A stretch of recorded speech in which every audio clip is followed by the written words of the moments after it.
reconvene. It's 2 o'clock. This is Wednesday, May 15, 2024. This is the afternoon session of the Portland City Council. Keelan, good afternoon. Please call the roll. Good afternoon. Ryan. Here. Gonzalez. Here. Here. Rubio. Here. Wheeler. Here. We'll start with item 390, a report. Oh, Mayor, may the city attorney. Oh, yeah, I forgot. Yeah, let's The read. Message from our city attorney. I'm sorry, I Yes, forgot that. everyone looks forward you. to it. So, yeah. I do, yeah. Welcome to the Portland City Council. To testify before council in person or virtually, you must sign up in advance on the council agenda at www.portland.gov/council/agenda. Information on engaging with city council can be found on the council clerk's webpage. The presiding officer preserves order and decorum during city council meetings. The presiding officer determines the length of testimony. Individuals generally have 3 minutes to testify unless otherwise stated. A timer will indicate when your time is done. Disruptive conduct such as shouting, refusing to conclude your testimony when your time is up, or interrupting others' testimony or council deliberations will not be allowed. If you cause a disruption, a warning will be given. Further disruption will result in ejection from the meeting. Anyone who fails to leave once ejected is subject to arrest for trespass. Additionally, council may adjourn and reconvene virtually. Your testimony today should address the matter being considered. When testifying, state your name for the record. Your address is not necessary. Disclose if you are a lobbyist. If you are representing an organization, please identify it. And for testifiers joining virtually, please unmute yourself once the council clerk calls your name. Thank you. Very good, thank you. First item 390, please. Approval of the FY 2024-25 budget for the city of Portland. Good afternoon, everyone, and welcome. Today, we will take a series of steps and votes as part of the approval of the fiscal year 2024-25 budget as prescribed by Oregon budget law. As the City of Portland's Budget Committee, we will hold a hearing on the uses of state revenue sharing, consider changes to the approved budget as filed, and approve the tax levies for the fiscal year 2024-25. I'm now convening this meeting of the City of Portland Budget Committee. Keelan, please call the roll. Ryan. Aye. Gonzalez. Here. Epps. Here. Rubio. Here. Wheeler. Here. I want to make sure we have enough time to get through our very full run of shows, so I will not be giving my full budget message today. With that, I will turn this over to Ruth Levine, the Director of the City Budget Office, who is facilitating our hearing today. Welcome, Director Levine. Thank you. Good afternoon, Mayor and Council. My name is Ruth Levine. I'm the Interim Budget Director. And I'm just going to give a quick overview of the hearing. As the Mayor mentioned, Council is convened in your capacity as the Budget Committee. And there are 3 distinct items that Council will be doing today, and they're all required by state budget law. The first is a hearing on the uses of state revenue sharing. The second, and the item we'll spend the most time on, is to consider changes to the approved budget as filed and to approve the budget. And the third is to approve the tax levies for fiscal year 24-25. When we get to the approved budget hearing, you're going to be considering changes to the proposed budget. So there are changes that are included in the approved budget as filed, which are in the detailed in attachment B of the approved budget report. And then there will be changes through amendments. And so when we get to the approved budget, the mayor will begin by asking for a motion to consider the approved budget as filed. And this puts the approved budget on the table for council's consideration. Next, we're going to open the floor for amendments. Each amendment needs to be motioned and seconded. Public testimony will be taken on the amendments, changes to the proposed, and the budget as a whole. Following public testimony, there will be a vote on each of the individual amendments for their inclusion in the attachments of the approved budget. Then there will be the vote to approve changes to the proposed budget as presented in the memo as amended. The mayor will call for the vote to approve the adjustments in attachments B, C, and D of the memo as amended. And this is the vote on the package of all the amendments to the budget. And then you will vote to approve the budget as amended. The mayor will call to entertain a motion, a second, and vote to approve the budget as amended. And then the last vote will be the vote to approve tax levies. And then, following this hearing, the approved budget will be forwarded to the Tax Supervising and Conservation Commission, which has 20 days to review the city's budget. The TSCC will conduct a hearing on the city's approved budget on June 11th at 9:30 a.m. here. This hearing will be scheduled under the will be located here. Excuse me. The final budget adoption is set for Wednesday, June 12th at 2 p.m. for a first reading, and a second reading of the vote will follow the following week on June 20th. Public testimony can be received during today's approved budget hearing or the June 11th TSCC hearing and the June 12th budget adoption hearing. With that, I will turn it back to the mayor to open the first item, the hearing to discuss state revenue sharing. Great, and I hope everybody took copious notes. There will be a quiz later. I'm now opening a hearing to discuss possible uses of state revenue sharing. This hearing is being held by the City Council of Portland, Oregon in compliance with the provisions of the State Revenue Sharing Regulations, ORS 221.770. It is to allow citizens to comment on the possible uses of these funds in conjunction with the annual budget process. I have a technical amendment to update an error in the figure shared regarding the total state shared revenue. We need to vote on this amendment before we can proceed. So this is Wheeler 1, a motion to update attachment A of the approved budget report, update the attachment A to reflect the correct state shared revenue amount of $26,997,152 for fiscal year 2024-25. Do I have a second? Second. I motion, Commissioner Mapp seconds. Colleagues, is there any discussion on this amendment before we vote? I take it we do not need to take public testimony at this point? Please call the roll. Ryan. Aye. Gonzalez. Aye. Lopes. Aye. Rubio. Aye. Wheeler. Aye. As proposed for council adoption, the fiscal year 2024, the motion carries. As proposed for council adoption, the fiscal year 2024-25 budget anticipates receipts totaling $26,997,152 from state revenue sharing. As been the case in prior years, it is proposed that this revenue be allocated in equal parts to support fire prevention and police patrol services. Is there anyone here today who wishes to be heard on this subject? I'm not seeing anyone. I'm now closing this hearing to discuss possible uses of state revenue sharing. Now I'll hand this off to Director Levine to describe changes in the approved budget as filed. Great, thank you. The approved budget changes as filed details the changes between the proposed budget and the approved. These are largely technical in nature. The largest of the changes is $70.9 million that is being budgeted to expected beginning fund balance in the General Reserve Fund. The General Reserve Fund is required to maintain 10% of general fund discretionary and overhead resources, less beginning fund balance. These resources come from fund balance in the General Reserve Fund. Other adjustments in the approved budget as filed are adjustments made in bureaus to account for charges for the city's general fund overhead model. These charges were centrally budgeted in the proposed budget phase, and so they just had to be trued up within each of the paying bureaus in the approved budget phase. So that's a lot of the smaller changes there.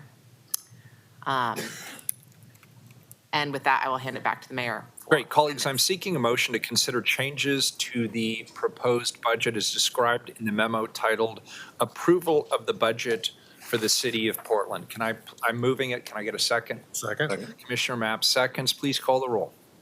Ryan. Aye. Gonzalez. Aye. Lopes. Aye. Rubio. Aye. Wheeler. Aye. The motion passes. And I am here. Colleagues will now hear in second amendments for consideration and discussion. For those which are co-sponsors, please do note that in your motion. Director Levine, please remind us of the protocols and facilitate as we put amendments on the table. Sure. So here's the process that we're going to go through. I will begin by walking through each amendment that has been provided, which were all included in the clerk's agenda change memo yesterday afternoon. And I will look for you to motion and second. As a reminder, at this stage, council is motioning and seconding amendments to put them on the table for discussion. Voting will occur following public testimony. As I go through this, I will call out the commissioner's name and the number of the amendment, and then I will hand it off to you to read the title, motion, and seek a second. Detailed language for the amendments, as I said, was shared yesterday, so you only need to read the title of the amendment unless you are making a change on the floor. Once each amendment has been motioned and seconded, we will open the floor for questions and discussion on that amendment. We will go one by one. Once all of the amendments have been put on the table and discussed, the mayor will open for public testimony on the amendments and on the budget as filed. Any questions before we start? Nope. Okay. All right. We have, the first is Wheeler 2. All right, Wheeler 2 is to update the tax levy computation table in the fiscal year 2024-2025 proposed budget. The fiscal year 2024-25 proposed budget book included a tax levy computation table with a clerical error. Add attachment I with the corrected tax levy computation table. Can I get a second, please? Second. Thank you. It's on the table. Okay, any discussion on that item before we move on? Okay. Wheeler 3. Wheeler 3, restore funding for one people and culture position and one recruiter position in the Bureau of Human Resources. The People and Culture Program in the Bureau of Human Resources will receive $162,000 of general fund one-time discretionary funds to restore one position for fiscal year 2024-25. In addition, the Bureau of Human Resources will receive $138,506 for one recruiter position. To recognize these resources, we will increase the general fund beginning balance by $300,506 on a one-time basis. We will also update attachments B and C as appropriate. Second? Or, Commissioner Mapp seconds. point of order. In this exercise, do we just have to read the title, or should we read the description? Yes, I was just going to remind you, you can just read the title and then whatever, Okay, good. feel free to, whatever talking points you have. Fabulous. The less, the better. Great. Okay, any discussion on that item before we move on? All right, Wheeler 4. Technical adjustment to recognize beginning fund balance in the small donor elections fund. Can I get a second? Second. Mapp seconds. Actually, can I pause here? I think would probably help, it would help public understanding if the mayor or staff could just provide an intuitive understanding of what this amendment does. Is that something Ruth? I'll go ahead and let you do that, Ruth. Happy to. Yeah, this is just a technical amendment, sort of similar to the general reserve fund. This is budgeting beginning fund balance in the public elections fund. Because they're their own fund, they sort of carry forward their balance every year automatically. And this is just a way to recognize that in their budget starting July 1. Okay, so this doesn't impact the match for. It does not. candidates, any of It's that sort all of stuff. resources that were already assumed Right. as part of their 24-25 budget. It's just the way of getting the money there. Great, thank you for that clarification. Sure. Okay. Wheeler 5. We're now on Wheeler 5, as Ruth just said in the proposed amendments document. With everyone's consent, we're going to rename this Wheeler/Rubio 1. Is there any objection to renaming this amendment? Yeah. Seeing none, the amendment is add funding to the Bureau of Human Resources to support expedited hiring for the Portland Clean Energy and Community Benefits Fund. Can I get a second? Second. Commissioner Rubio seconds. It's on the table. Any questions on this one? All right. Commissioner Gonzalez. We have Gonzalez 1. Gonzalez 1 consolidates two related notes that call for comprehensive reporting on response time, staffing, and overtime utilization across the public safety bureaus. Starting in 2020, we began seeing substantial increases in demand for City of Portland first responders.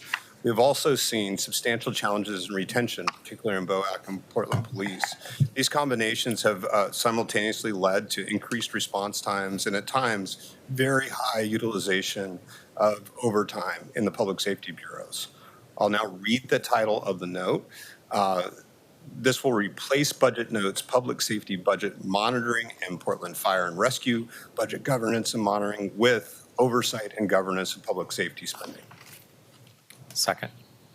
Commissioner Ryan seconds. It's on the table. All right. If there are no questions on that one, then we will move on to Gonzalez 2. Gonzalez 2 speaks to the implementation of the 2022 voter-approved charter reform, which has in fact led to substantial increases of ongoing cost of government. Additionally, it may take some time to determine the optimal relative investment in staffing at the city administrator, city council, and mayor's office. This note calls for scoping of a state of work in third quarter 2024 to evaluate the optimal relative investments across those three areas of investment, as well as to determine whether further efficiencies can be obtained in the senior level of the city administrator's office, with work to begin in 2025 under the new mayor and city council. Now I'll read the note. Sorry. No problem. I'm reading the note. Evaluate organizational structure and relative staffing of city administrator, city council, and mayor's office. Second. Second. Commissioner Ryan seconds. Gonzalez 2 is on the table. All right. Commissioner Ryan, we have Ryan 1. Yes. The City Budget Office, CBO, is directed to work with the City of Portland service areas to compile a listing of direct and indirect costs associated with all services associated with the range of programs developed to address homelessness and its impact on Portland's communities. The amendment is homeless service budget note. Great. Do I have a second? Second. Commissioner Gonzalez seconds. Ryan 1 is on the table. Okay. Ryan 2. Yeah, I would like to pull that one, Mayor, and in communicating with. Can you read it? And Oh, you want to, I have to read it first, then pull it? Or just the title is fine. Yeah. Cool. I really had the pulling part down. Let's see. Oh, there we go. It's Ryan Amendment number 2. It was deleted. Dan, that's right here. Great. Portland Permitting and Development Cost Recovery Model. The Mayor, I'd like to pull this amendment because Portland Permitting and Development Cost Recovery Model and communicating with CBO, we feel that the proposed budget note already included in the budget will work. without objection. Great. All right, Ryan 3. Yeah. The city's budget office and Bureau of Human Resources are directed to analyze the bureau by bureau impacts of the recent change in the methodology of developing rates charged to bureaus for employee health benefits. This change from charging different rates for one and two party plans and family plans to be blended rate had differential impacts on bureaus. These impacts were not addressed in current appropriation level targets. CBO and BHR are further directed to recommend an approach for chewing up those impacts for the 2024 fall bump and the 24-25 budget and current appropriation levels targeted for fiscal year 25-26. This is health benefits change budget note. Do I have a second? Second. Commissioner Gonzalez seconds, and that is Ryan 3. Okay. Ryan 4. Ryan 4. With the understanding that $7 million of general fund is being swapped out of the Portland Parks and Recreation PNR general fund and being replaced with Portland Clean Energy Fund PSEF, and noting that the general fund allocation would grow with inflation while the PSEF allocation is fixed at $7 million, Council directs the city economist to modify the current appropriation level target methodology to add $7 million to the Parks and Recreation general fund. Discretionary base for the purpose of calculating annual increases in CAL in perpetuity or until the $7 million in general fund is restored to the Bureau. Thus, while the $7 million is not allocated in the CAL, the increase on that amount is included each year. This is Ryan Amendment 4, Urban Forestry PSEF swap. Do I have a second? Second. Commissioner Gonzalez seconds. Ryan Four is on Can I the ask a table. question on that Commissioner one? Maps. Commissioner Ryan, can you provide the audience, or folks watching today, an intuitive sense of what you're trying to accomplish here? Yes, let me pause for a minute.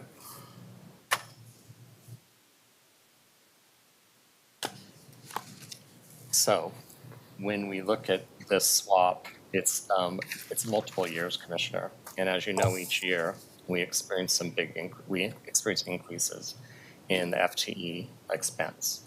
So over time, we would have less services and less FTE being able to work on this because the flat rate wouldn't keep up with it. So it's just eyes wide open so that we have knowledge going forward that we'll have to true that up to actually fulfill the requirement that we were seeking. Great, and can you remind me what service is being provided in this Yeah, space? so like it's the one where it's the tree services for street trees. Many cities provide street tree maintenance. We haven't been able to do that. And so this is an opportunity, especially for families that have the burden and can't afford to do that type of maintenance. Instead of being punitive, it's about offering those services so they can build a canopy throughout the city, especially in parts of the city where we definitely have a deficit, Okay, so you're which kind is of, why PSF was supportive of it. all right, well, we can talk about this more when we get to this. But you have an understanding of what's on the table now? I think I have a sense of the broad policy space that we're Yeah, in. But, in a budget meeting, so we're talking about how the expenses would inflate over time. Absolutely, looking forward to that conversation. Okay. Ryan, 5. As part of our first responder continuum, park rangers should also be excluded from the 5% CAL reduction as with police, fire, Portland Street Response, and BOEC. The result would be an additional $375,298 funded to Portland Parks and Recreation to maintain current funding from contingency. This is the Ryan Amendment, Park Ranger Amendment. Do I have a second? Second. Commissioner Ryan, can I ask? Commissioner Gonzalez seconds. I Ryan Five's apologize. on the table. Go ahead. Commissioner Ryan, can you provide an intuitive sense of what you're trying to accomplish with this one? Yeah. So the intuitive part would be actually pretty basic. It's that we're building, I think, a world-class first responder system, and the key word is collaboration. And so I've been impressed as we've been doing this budget process. We've added others to this list beyond police and fire. And I think in that spirit, we should continue that progress so that we can focus on that collaboration. And this has been talked about with people from Rangers, and we'll have the leader of the Rangers speak when we get to that amendment. So is this sort of a policy choice you're asking us to make to kind of classify park rangers as first responders, public Yeah. safety? They're currently part of that first responder system in terms of the collaboration and the communication, which didn't exist when I was a part of this council in 2020 when I was sworn in. So it's wonderful to see that progress. So it is formalizing them, just like we did with Portland Street Response in this budget process, to be part of that system. And are there any budgetary implications to the amendment that you're putting forward? on this one right now? We'll get into the details later, but I can tell you that this year Parks is helping out with the transition. But we want to make sure going forward that it is will not be part of those cuts. They were protected this year, the first responder system. And the mayor and I have been having conversations about this for a couple months about wanting the Rangers to be part of that. And so we're formalizing that. So this is policy, and of course it has budget implications going forward if the next mayor decides that they want to protect the public safety system from cuts, then Rangers will be included. Okay, I think I understand, but if we have an opportunity to unpack this in later discussion, I might want to do that. But let's certainly move forward. Can I just make a quick note? The full title, I think Commissioner Ryan didn't read the full title. Should he read the full title of Ryan 5 before we move on? Sure. Okay. Could you, sorry, it's, or I can read it. I don't know if it matters. It's the budget note, restore Portland Parks and Recreation General Fund for 5% reduction on park rangers Still read that one. for Ryan 5. Restore Portland Parks and Recreation General Fund for 5% reduction on park rangers. Thank you. Sorry, I had Park Rangers Amendment. Yeah, no problem. Yeah, got it. Just, okay, Ryan 6.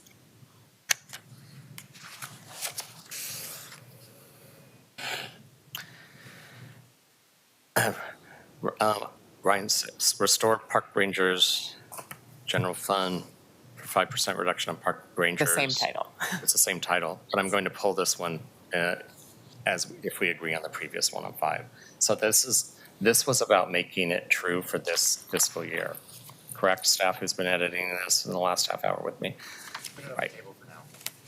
What's that? Okay, we'll go ahead and put it on the table to discuss. All right. It'll make more sense when we get there. This is to pay for it. Did we read the title? I'm lost. Restore Parks and Recreation General Fund for 5% reduction on park rangers. I guess I share confusion. So is it still being drafted? No, No, it there's was a, actually, you got it yesterday. We Oh, went okay. with So your what office. I see here is what the amendment is. Okay, I thought I heard something differently a second ago. Thank you. Good.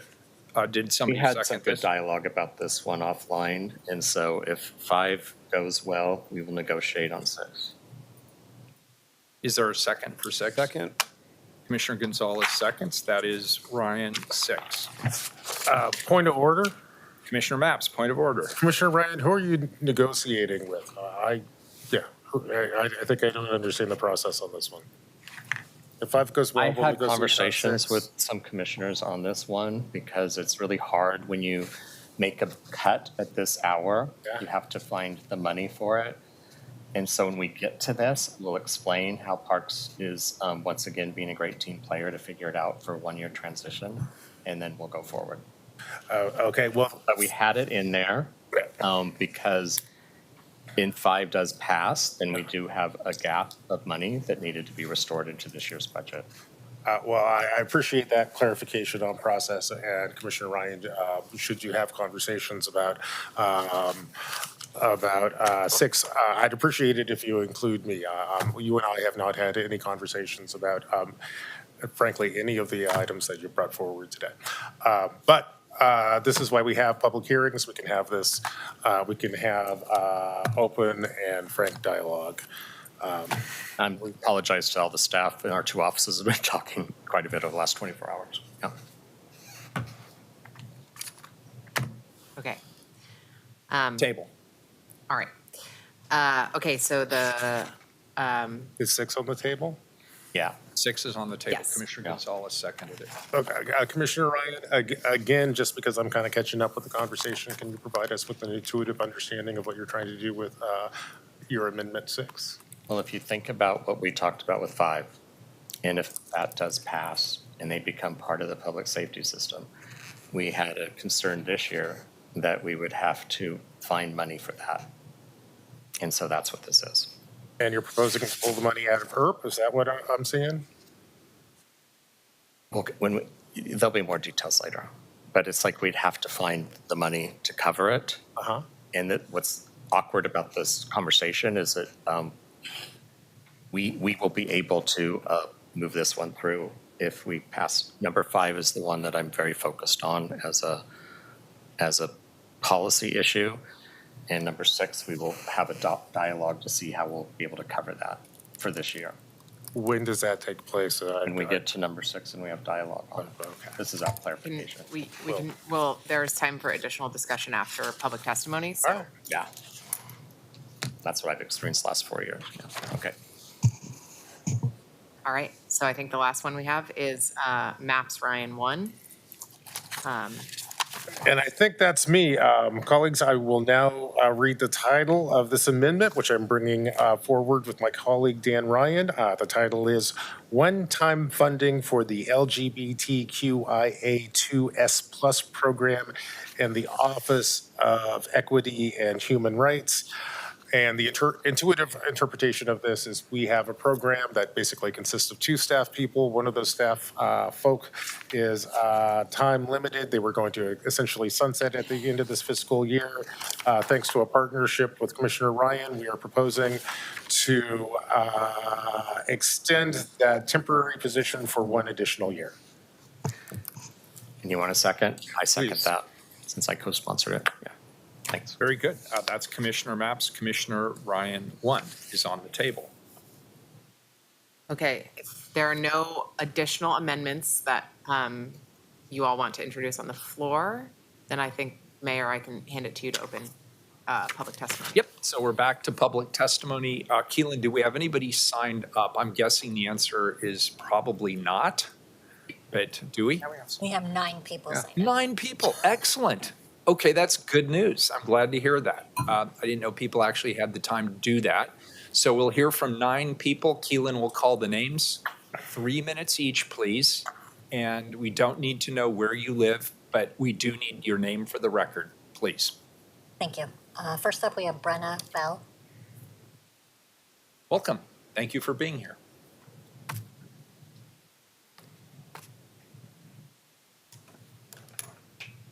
Hi, my name is Brenna Bell, and I am the Forest Climate Manager for 350 PDX and the facilitator of the Portland Shade Equity Coalition, which is made up of organizations across the city who work on urban forests, public health, and climate justice. And I am really happy to be here. I had tons of time for this today. 1944. That is the year that Portland first considered paying for the maintenance of trees planted in the public right-of-way. Every decade since, advocates, city employees, and your predecessors on this council have discussed the importance of city-funded street tree maintenance. Most recently, in 2018, the city highlighted this as a priority in its equitable tree planting strategy.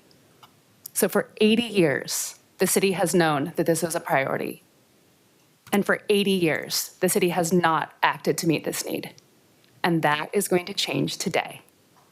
So thanks to the tireless work of urban forest advocates over many decades and the growing understanding that the role that shade trees play in the climate emergency and the amazing public benefits from PSEF, this council is poised to approve $65 million or $13 million a year for 5 years to launch a maintenance program for public trees.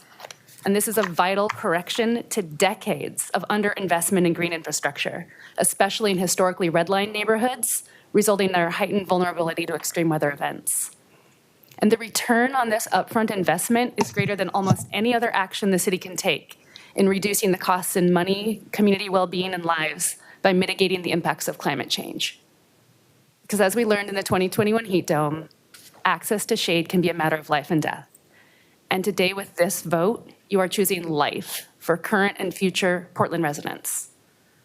And finally, while we applaud your commitment to funding this essential new program, we also recognize that more funds will be needed in the near future to ensure that this program can serve all of Portland. The Shade Equity Coalition will continue to work with the city to ensure all necessary funds become available. So this day has been a long time in coming, and it's just the first step to fully investing in a more equitable, climate just city. But thank you so much for taking that step today, and we look forward to continuing with you on the journey. Great, thank you. And could I just ask one clarifying question? It sounds like you're supporting the base budget, not necessarily one of the amendments. So Exactly. it's the proposed you're talking about. Very good. And I should have said in advance, you're sort of my trial here. If other folks are testifying specific to one of the amendments, could you also just let me know that, Right. that I understand? Your base budget, $65 million for public street tree maintenance. Good, thank you for coming out today. We Yeah, my appreciate pleasure. it very much. Next up, we have Diana Meisenhilter. Welcome, Diana. Doesn't look like Diana has joined us. We'll go on to Kevin Matches. Here's Kevin. Welcome back. Thank you for being here. Thank you. I'm Kevin Matches. I'm a resident of Portland, and I'm a CFA charter holder. In recent budget meetings, many public comments have supported spending money on different programs. Some of the responses to those public comments have noted a dearth of suggestions for how to reduce costs. I'm here with a proposal to save the city of Portland $2 billion. Imagine for a moment that someone walked in here and told you that you needed to save $2 billion. What policies come to mind? Perhaps savage budget cuts to beloved city programs, massive layoffs of city employees.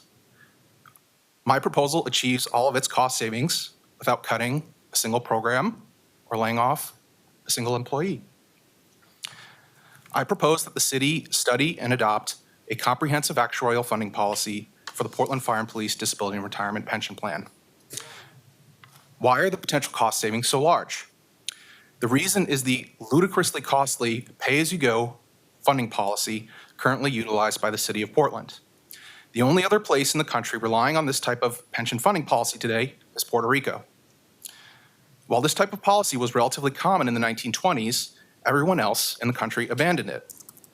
What I am proposing is not some heterodox policy or untested concept. See for yourself on Table 6 of the mayor's proposed budget. Over $220 million of property taxes will be consumed by the FPDR Bureau in this year's budget. I struggle with how to even put that in perspective. That's more money than the entire budget of the Portland Fire and Rescue Bureau. It's 1/3 of total property tax revenue collected by the city. I'm not the first person to warn the city about its pension funding policy. In 2011, the plan actuary identified a rising risk of the pension plan sending the city into a financial crisis. Since 2011, the city auditor's office has issued multiple warnings, but its advice was not heeded. In 2013, City Administrative Officer Jack Graham responded by acknowledging the fiscal challenges of increasing pension liabilities. In 2013, Moss Adams, the CPA firm that audits the city's financial statements, wrote a warning letter to council about the declining trend in the city's governmental net position. Independent national experts have also written about this. While the city's refrain is to point to a reform that closed the plan to new hires in 2006, all of the warnings I just mentioned came years after the passage of that reform. Here are some things you can do right now. Request the actuary provide an analysis of the cost savings of a comprehensive actuarial funding policy. Engage with independent national experts. Appoint an independent citizens commission with a mandate to study the Portland FPDR funding policy reform and provide recommendations to council. The advisory committee approach has been successfully used by both the city in the 2006 era reform and by former Governor Brown regarding Oregon PERS.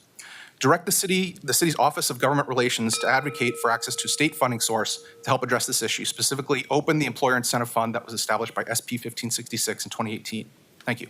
Thank you. Next up, we have Tyler Gilmore. Welcome, Tyler.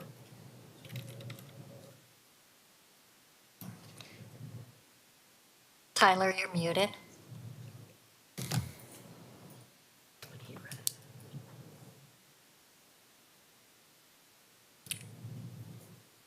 All right, Tyler?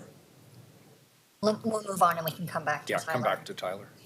Next up, Emily Stebbins.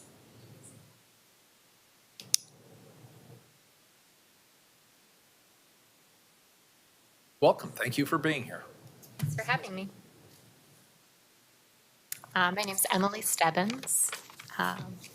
I'm a parent and a teacher, and I'm also a volunteer with 350 PDX. I've been working on shade equity for several years now. And I live in the same neighborhood I grew up in Southeast Portland near 82nd Avenue. So I really want to thank you. This is a general budget thing. I want to thank you for taking the first step towards funding the maintenance and care of our street trees. Living where my family does, we really feel the difference between the neighborhoods where people can afford to take care of the trees and where we can't. We really feel the difference. There's a huge microclimate around large canopy trees. As you all know, there's the fresh air, the coolness, there's difference in temperature and air quality. And there's also a mental health difference of just the noise absorption and the beauty of the trees that makes a difference in people's lives.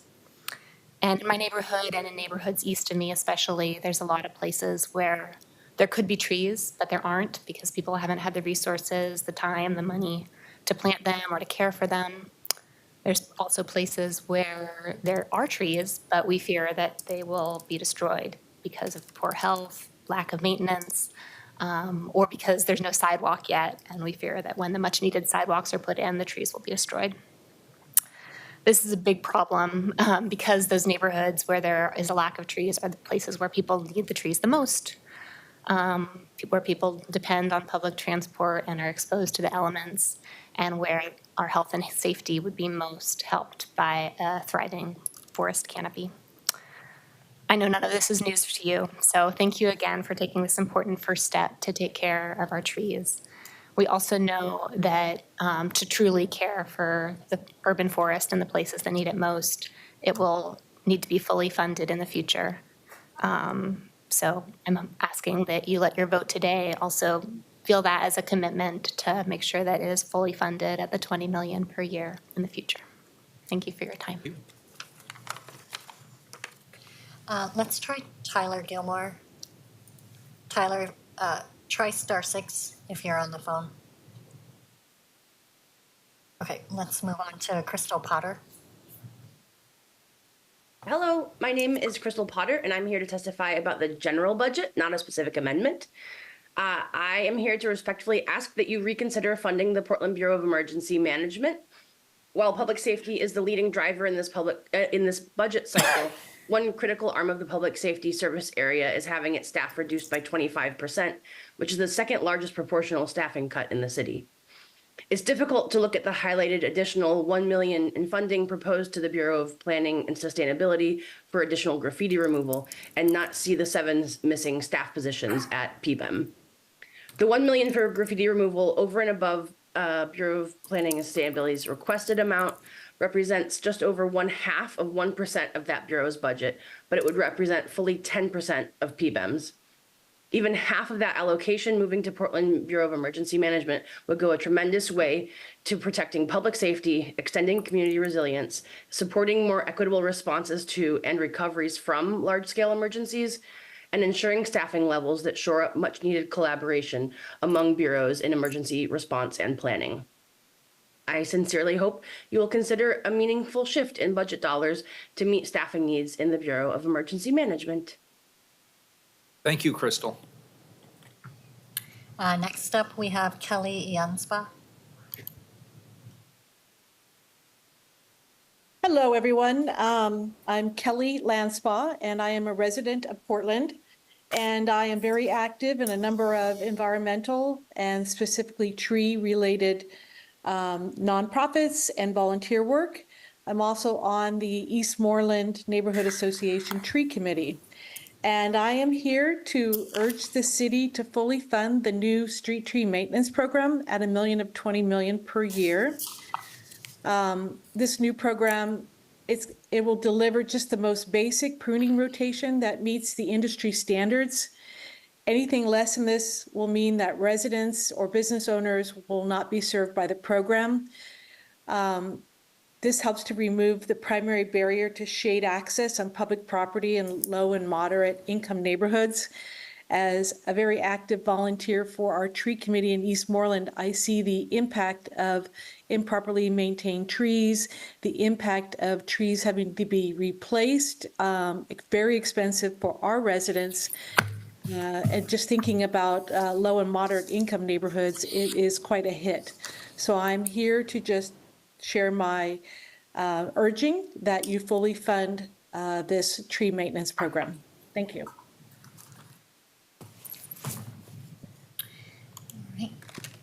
Thank you. Next up, we have Debbie Castleton. Hello, I'm Debbie Castleton. I'm actually with Environment Services, but in my volunteer time, I'm a member of the leadership of Queer Alliance, which is one of our employee resource groups. I'm very pleased to see the amendment on the agenda for the Office of Equity's LGBTQIA2S plus position that would continue. I wish it was permanent, but I just wanted to really, one, thank you for adding it to the amendment. I sent a letter on behalf of the Queer Alliance, which is over 315 members at this time. And I don't know if you saw that in the letter I had said that as of April 30th, the ACLU has tracked 489 anti-LGBTQ bills in the US at this time. A couple weeks later, as of yesterday, there's 26 more added for anti-LGBTQIAS plus individuals, and it's specifically targeting trans youth and adults. We have now we have a lot of people moving to Oregon and Portland specifically as a safe haven. And I think it's critical to keep at least 2 positions for this. So I just want to say thank you, and I won't take up any more of your time. So thank you. Thanks, Debbie. We appreciate it. Next up, we have Allison Berman. Good afternoon. My name is Allie Berman, and I'm the Vice Chair of the Portland Parks and Recreation Advisory Board. The Portland Parks and Recreation Advisory Board supports parks work to create a budget which maintains stable services even when complying with the mayor's direction to implement a 5% general fund reduction and accommodating reduced revenue collection for the parks levy due to compression as projected by the city economist. It's critical to note that this position is not sustainable and is only made possible because of the careful parks levy management over the last 3 years. Thanks to the levy, parks operations have expanded, providing more opportunities to the public. During that time, revenues exceeded expenditures, and the balance in the parks levy has grown. This accumulation was, by intent, to ensure that resources could keep up with the growing programs in subsequent years. With new constraints, including general fund reductions and parks levy compression, that balance will be drawn down far faster than previously planned. The Parks Board is concerned about parks' ability to maintain widely accessible and affordable recreation services if these financial trends persist. I'd also like to note that the renewal of the parks levy will be critical to ensure continuity of services over the coming years. Without a renewal, the city would expect to see a significant reduction in services that are immensely valued by Portlanders. We strongly encourage City Council to stay focused on the longer-term goals of parks efforts to address several of the Bureau's longstanding issues. That includes a backlog of deferred maintenance, identifying dedicated and ongoing funding for street tree maintenance beyond what is currently allocated in this year's budget, and the Americans with Disability Act Transition Plan, which is currently not on track, and based on current funding levels, I will be dead before it sees its completion in 2085, nearly 100 years after the passage of the ADA. We must ensure the ongoing care of our parks, recreation, and natural resources, both in the day-to-day and in addressing the growing 600 million deferred maintenance backlog. Action must be taken to identify a dedicated and stable funding source. Though we have significant concerns about our city's ability to support current parks infrastructure and grow that infrastructure to meet the demands of a growing Portland, we recommend that City Council approve the mayor's proposed fiscal year 2024-2025 budget with Commissioner Ryan's amendment to protect the Park Ranger program. The budget prioritizes those services and protects employees. It delivers on the promise of healthy parks in Portland while trying to meet the maintenance shortfall of existing facilities to the extent it can within the current budgeting environment. While police, fire, and Bureau of Emergency Communications have not seen a cut, the parks budget is being cut by $375,000 because of the general fund dollars spent on the Park Ranger program. Park Rangers are an instrumental service supporting public safety. I'd recommend that Park Rangers be categorized similarly to other public park services, public safety services, and parks not get this budget cut. Thank you. Thank you. Mayor, that completes testimony. All right, very good. And did we try the one individual who was not able to get on? Do we want to try him one more time? Yeah, one more time. Tyler, if you want to testify, go ahead and unmute. If you're on a phone, try *6. Yeah, they may not want to testify. All right, good. So colleagues, we're at the vote for the amendments, but I've had a request to take a brief recess, if that's all right. Yes. Okay, why don't we, it's 2:49, 2:50, why don't we reconvene top of the hour? We're in recess. Thanks.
discussion? Colleagues, before we start voting, is there any additional discussion on amendments? Are there any additional amendments that occurred to people before we vote on the amendments that we previously mentioned and seconded? And yeah, I'll just jump in. If it's helpful, since we didn't do a ton of discussion earlier, maybe let's just bucket it and go, if there was discussion on any of the Wheeler amendments, let's do that first and then vote on those, and then we'll kind of take it in chunks. Does that sound okay, Mayor? Sounds great. I have no questions about the mayor's amendment. Questions on Wheeler 2, Wheeler 3, or Wheeler 4? Or five? Very good. Keelan, please call the roll on Wheeler 2 to update the tax levy computation table in the fiscal year 2024-2025 proposed budget. It is blissful that nobody had lots of questions about this one. Ryan. Aye. Gonzalez. Aye. Naps. Aye. Rubio. Aye. Wheeler.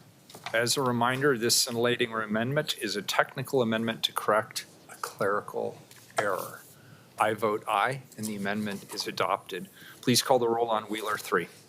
Ryan. Aye. Gonzalez. Aye. Naps. Aye. Rubio. Aye. Wheeler. This is a budget-neutral amendment to ensure the summer works program is staffed and that human resources received much-needed support in their recruitment work. I vote aye. Wheeler 3 is adopted. Please call the roll on Wheeler 4. Ryan. Aye. Gonzalez. Aye. Naps. Aye. Rubio. Aye. Wheeler.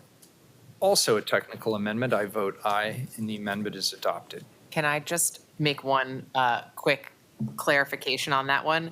There was, the title of the amendment is the Public Elections Fund.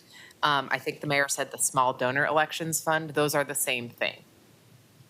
Just want to be clear about that. Great. Write that one down for the future trivia game. You can go on. So the next bucket is a standalone. This is Wheeler Rubio 1. Further discussion on this one, please call the roll. Ryan. Aye. Gonzalez. Aye. Naps. Aye. Rubio. I want to thank the mayor for being, and the team for being really responsive to what was shared yesterday. I vote aye. Wheeler. I want to thank Commissioner Rubio for her continued partnership in this space. I vote aye, and the amendment's adopted. Next up are the Gonzalez amendments, Gonzalez 1 and 2. Any discussion? Yeah. Commissioner Maps. I have some discussion.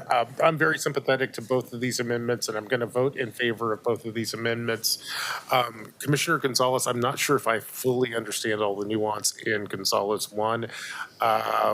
Kind of looks to me just intuitively at the surface level like this is what we would be doing with the deputy city administrator. Like, what are you trying to accomplish here? All of it sounds like good ideas. I'm not quite sure if it's different from what's different in this space. I think your instincts are correct that the deputy city administrator will have a substantial role in this, and that is certainly contemplated by the budget note. But there's in the mayor's proposed, there were two separate notes with respect to essentially budget oversight, response time, and overtime utilization. And public safety bureaus, as you know, fire, police, and BOAC are general fund dependent, have dealt with substantial increases in overtime utilization essentially across the board since 2020. And it's becoming, in some respects, very painful on the budget. The flip side of that is response times across public safety, depending on the bureau, have increased substantially at different times, 2020 to today. Yeah. And those two things are directly related, response times and staffing. And so we just wanted to get a better line of sight on those pieces and just keep them front and center. Because sometimes the discussion about response time is had in isolation, and sometimes the discussion about overtime is had in isolation. We really need to be talking about those things together and more sustainably. You know, there's some other pieces to how we got here, some structural weaknesses in some of the various public safety bureaus, but just trying to keep a line of sight on those items. Thank you very much. That makes a lot of sense and explains some of those pieces. And I'll just reiterate what you just said. You know, and I remember this from back in the days when I had BOAC. You know, we'd have tables that were talking about response time and tables that are talking about budget. You're kind of basically saying, let's get these tables together, and because continuum there. Makes a lot of sense to me. I have a question on two as well, and I want to make sure I understand it. It's evaluating the organizational structure and staffing for the positions that are identified, the city administrator, the city council, and the mayor's office. And I support that. I want to be very clear. But, you know, what makes this somewhat unusual is that the current council would set the scope of work for the contract, and it's the future council that then has to navigate implementing those recommendations. I just want to make sure that this is really focused on governance, not broader service delivery. Is that correct? With the refinement. And so depending on how you calculate it, we went from 10 to 13 million in ongoing costs for the cost of government to 23 million. Again, I'll let Ruth correct me on those numbers, but ballpark figures. Some of that relates to staffing in the mayor's office, city administrator's office, and the legislative. Other aspects come from things like the deputy positions in the city administrator's office. And so this budget note is trying to really address two pieces of the new. The relative investment across CAO, mayor, and legislator. Legislatures, I commented last week. I don't know if you got it right or wrong when the mayor's proposed. I literally have no idea. I think we need some time in operation to really be able to assess that. The second part is just the relative cost of management in the structure that we approved in November. And in conversations with the budget office, there was some thought, boy, we might want to start scoping that as early as this year to really execute on it next year so we have it in time for the 25-26 budget cycle. And so you have to start at least thinking about the questions you want to ask early, particularly when we're talking about that kind of C-suite positions. Do we have the right number of deputies in some of the other offices? It's just to start that process so we have enough time for the 25-26 budget cycle. And I appreciate that clarification. So I'd like to just state for the record, since there will be work done in this fiscal year and presumably it will be done with my guidance and leadership, that while I do support focusing on governance, I do not want to in any way tie the hands of the future mayor or city council with regard to service delivery. I think that should be their decision based on their budgeting and frankly, their priorities and how they choose to organize. But I think the first part of what you said, I agree with completely. So I will support it, but with that strong caveat. That's fine to me. Ruth, does that create any ambiguity for you? That makes sense. No, I mean, I think to your point, Commissioner, I think the way the budget note is written is to have a draft scope of work by September 1, 2024. And so that's just teeing up the questions and getting the ball rolling now. But, I imagine it would be a lengthier process. Okay, so it'll come back to council in September and we'll see where it is. We can look at it then. And the real work is contemplated to begin after January 1, 2025 for the new government. Just we're trying to get some pieces in place. Good. Any further questions on Gonzalez 1 or Gonzalez 2? Keelan, please call the roll on Gonzalez 1. Ryan, Yeah, good work. Aye. Gonzalez, Aye. Capps, Aye. Rubio. Aye. Wheeler. Our public safety bureaus are definitely in need of better tracking and monitoring to understand the drivers of overtime and other expenses to help stay within budget. This is an ongoing issue. And so I appreciate that this budget note establishes a system and a process for reporting and recommending improvements to stay within budget. I think it's really good work. I support it. I vote aye, and the amendment is adopted. Gonzalez 2, please call the roll. Ryan. Aye. Gonzalez. Aye. Capps, Aye. Rubio. Aye. Wheeler. Aye. With my stipulations in place, the amendment is adopted. And now we have Commissioner Ryan 1, he withdrew 2, 3, 4, 5, and 6. Any questions on those? I will have some Commissioner questions. Matz, you How do bet, we want- sure. Do we want to Maybe just I take it could in? do some just level setting remarks that might be helpful. Sure, go ahead. I didn't get to do those earlier. Okay. Thank you, Commissioner Maps. Colleagues, I think we need to level set with Portlanders about what the city is investing in homeless services as we respond with compassion to serve all Portlanders in this humanitarian crisis. This amendment directs the CBO to come back to this council with annual costs the city is expending. We need to know the number in order to budget for the future. This amendment directs CBO to fully articulate what our homeless services expenses are, for both indirect and direct services around homelessness. Yes, Commissioner Maps. I didn't have a question on one. I support one.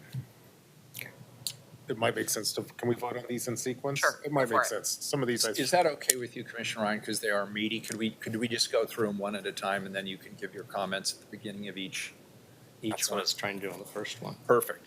Any further discussion on Ryan 1?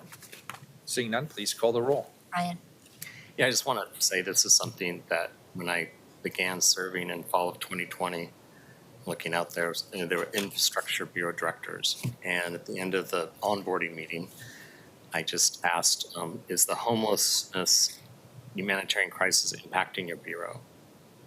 And it went from a pretty jargony focused meeting to boom, everybody's hands went up and they had a lot to say. And then when the mayor gave me the assignment at that same time, and I barely mentioned something like this to the county about these direct and indirect costs we were experiencing, it just didn't seem to land very well in terms of ever expending them. So I always wanted to bring something like this to true up to our budget process. And that's why I put this on here, and I vote aye. Gonzalez, Aye. Maps, Aye. Rubio, Aye. Wheeler. Small nuance, I support this, and I appreciate Commissioner Ryan and his team for their diligence on this. I'm fully supportive of understanding the full financial impact of homelessness on the city.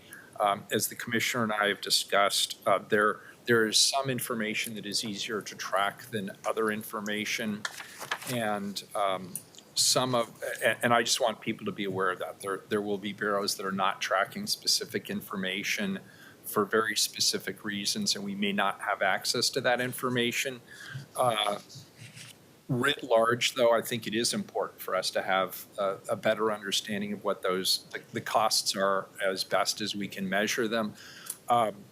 One minor note, which is that it puts the budget office in the lead. Our budget office is very strapped. They will have a lot of work to do in this designated time period, not related to this project.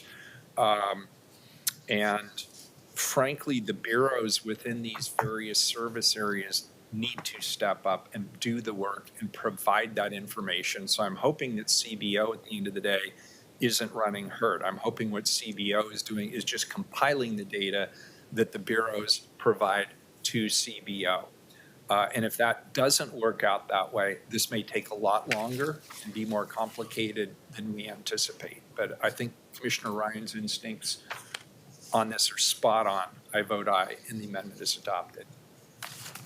And you withdrew Ryan 2. Yes. So Ryan 3. It's on health benefit change. Colleagues, we're one city, and we need to, of course, act like we're one city and ensure that we're supporting every employee with a blended cost for healthcare. What I'm concerned about is creating a cliff with a policy change that's affecting our current budget. My amendment would build a slope, a bridge, if you will, to get us fully blended model by 26-27. This amendment directs CBO to fully understand the cost implications of this policy change and come back to council with their proposals to ensure that we have a smooth transition to fiscal year 26. So I have a couple of questions about this, and pardon my ignorance. So we have gone through a process. I think I'm hearing you, Commissioner Ryan. I just want to make sure I've got it exactly right. So obviously, when we pool everybody in a health insurance pool, and since we are moving to a single enterprise structure and form of management in the city, as much as possible, we're going to be combining people into the same healthcare pool. And what that means is younger ergo more healthy employees, are probably going to be subsidized older, ergo like me, employees as healthcare issues arise or as people have children. It's my understanding based on this that you support that. You agree that we should be enterprise-wide as much as possible. 100%. Okay, good. And so I'm trying to figure out what, can you just walk us, not in great length, but in small length? Could you tell us how does this stair-step process work? I'm not sure I completely Yeah, so if we had understand. our budget advisors come up, it would be a very thorough and lengthy explanation for this, and I respect that. So I'll try to get to the bottom line. When you oversee bureaus, we all experience this. We have these last-minute internal invoices that are shocking, and they total millions of dollars. And this is one where when I've had experience as the head of an organization and you're experiencing a big lift and a big change, I always just use the phrase, you need to have slopes, not walls and cliffs. And so there's been some big burdens on some bureaus with this change. And so I'm looking for a more elegant way to walk this forward for the next couple of years. So we true this up in the fiscal year 26-27, but we give a little bit more grace to the steps in incremental invoicing that's currently going on. So, Claudio, I'm sure you wish I would have explained it with more detail, but I did the best I could to digest that. well, that was helpful, and I want to also just state that the proposed budget includes a budget note already directing BHR, city leadership, and unions to develop recommendations to address rising health insurance costs by January of 2025. Are you thinking that would not have been included in that budget note? Ruth, we can think out that. Do you have a thought on that? I mean, I think the budget notes are responding to two slightly different issues. The one that's in the proposed budget is focusing on the healthcare benefit cost increases in going into 25-26. And this one is sort of a retrospective look at the change, at the impacts of the change to a composite rate citywide.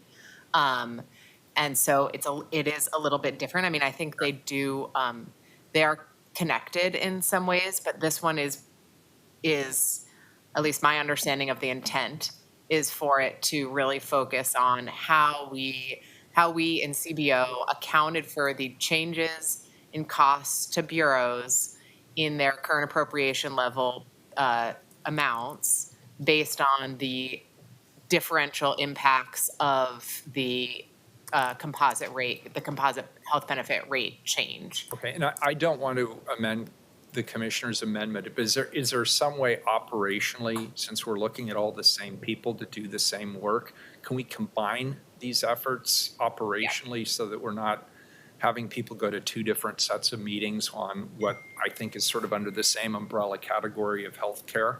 Yes. Is that a possibility? Good. I appreciate that. Thank you. Yeah. I'm looking out. Todd, do you need to add anything? Okay, great. Great. Any further questions? I have a related Commissioner question. Gonzalez, you bet. And Ruth, I don't know if you can most effectively speak to this, or BHR or some, but can you just explain the difference in methodology that is being applied in the 24-25 budget with respect to healthcare costs relative to prior years? Or is it a continuation of the same process, or is there a different allocation methodology being used for insurance costs? So if you're speaking specifically to the composite rate change, that happened, and I believe somebody else can correct me, in 23-24, possibly 22-23. Robert, do you want to? Hello, Robert Cheney, City Budget Office. It used to be the case, I'm just going to provide examples. It used to be the case that when a city employee elected benefits, they would elect either a single, couple, or family. So, and they cost differently accordingly, right? So a single might be like $6,000 for healthcare, a couple would be 10, and a family was 16. What BHR has done is every single employee now costs the same rate. So they smoothed all of it. Me, you, everybody, no matter if we have a family or dependents or whatever, we're all paying the same rate. So there was a movement there due to the equity in recruiting and other things, I would say. What we did was we did the analysis that showed that if you were, mostly for the general fund because the utilities already baked this into their rates, but we did analysis that showed that here's what it would cost each bureau based on what their previous employees' benefit elections were. And here's what it would cost the following year. And we did that in advance of the CAL file, in advance of FY 23-24 budget development. So that analysis occurred. We adjusted the CAL file accordingly. And we are currently in the state where the composite rates from a budgetary perspective are implemented. And for general fund bureaus, their CALs have been adjusted accordingly. It was not huge movements. It was probably less than $1 million across the board, because it was essentially averaging out and smoothing something. So with that, I'll answer any questions. So actually, that was a different driver of the delta than I was assuming. So it doesn't relate at all to, for example, age of worker. It's really just their essentially marital and child status, essentially what level of coverage they're getting? The composite rates are health, VSP, and a couple other things. But it's only looking at Dental. whether you're, it's not looking at the relative age of workforce or or insured. It's looking at what elections they make for coverage. That's my understanding. Like if you're talking about like whether the insurance we're buying looks at the actual like actuarial analysis of like our workforce, I can't speak to that. All I know is that the services, the benefits that we're buying from Kaiser and Moda, we used to buy them we used to charge employees based on a really specific set of parameters, and now we all charge them the same. As to how the city negotiates healthcare rates and what the increases are there and how composite rates affect that, that's a different conversation, but that does tie into some of the kind of the language of the amendment that talks about the increases. But Okay. I think that answers my question. I had slightly different assumptions as to what this budget note was trying to solve for, but I don't know that I have strong feelings one way or another at this point. So thank you. And actually, may I jump in, Commissioner? I'm still grappling with, maybe I share some of Gonzalez's confusion. I think I'm not exactly tracking what this amendment solves for. Can you give me your sense of what problem this thing is solving? Yeah, I can take a crack at it. I mean, I think the basic question is, at the point in time when we were developing the 23-24 current appropriation level, so last fall of 2023, we had to make projections that Robert just described about how is this going to change. It's going to, the cost will increase in one bureau and decrease in another bureau because it's averaging out across the city more or less. But we had to make projections based on, at that point in time, what were the what positions did folks have and in each bureau, and what were the employees costing essentially. And I think the gist of this budget note is to go back and say, essentially, did we, how correct were we in those projections at that time? Is the current appropriation level essentially correctly adjusted for the actual changes in costs that the bureaus saw related to their health benefit changes? I have a follow-up question. I just Sure, want to make sure please, I'm jump tracking in. this completely. So you adjusted the CAL file Yeah. based on an updated methodology. And how does that flow through in a fiscal year? Are bureaus billed based on the actual cost associated with Yes. their employees? Yes. And so what this budget note is really getting at is there may be a delta between the projections that were embedded in the CAL file for each bureau Correct. and their actual billings during the fiscal year. Yeah, the only slight clarification I would make to that is they are now billed based on the composite rate for their employees. And so what the adjustment to Cal is saying the Cal would have just gone forward with the amounts based on the employees' based on their previous benefit elections. Now we're going into this world where it's all composite rates. So let's change Cal to try to estimate what that will look like and whether, what the increase or decrease will be in a given bureau based on this change and compensate them for that. And now this budget note is saying, how'd you do in that estimate, essentially? Was it off from, were the projections off from what in fact happened? Okay. Do you envision this is going to create substantial burden on your office to do this evaluation? No, I think it should be pretty quick. Okay. I'm good. Thanks. Follow-up question. Would the sort of true up or at least the evaluation of how we did in our projections happen anyway? Is this a unique? Not necessarily. I mean, no, frankly, I think, budgets are all estimates, and we changed Cal. That change carries forward, go in an ongoing way. We wouldn't like go back every year and say, oh, should we adjust it again based on that change that happened 2 years ago? We wouldn't normally do that, I guess. So why are we doing it now? Or what's the? I guess that's the concern from the budget note is that there may have been, that in some cases, it may have played out slightly differently than the forecast was indicating, or the projection, rather.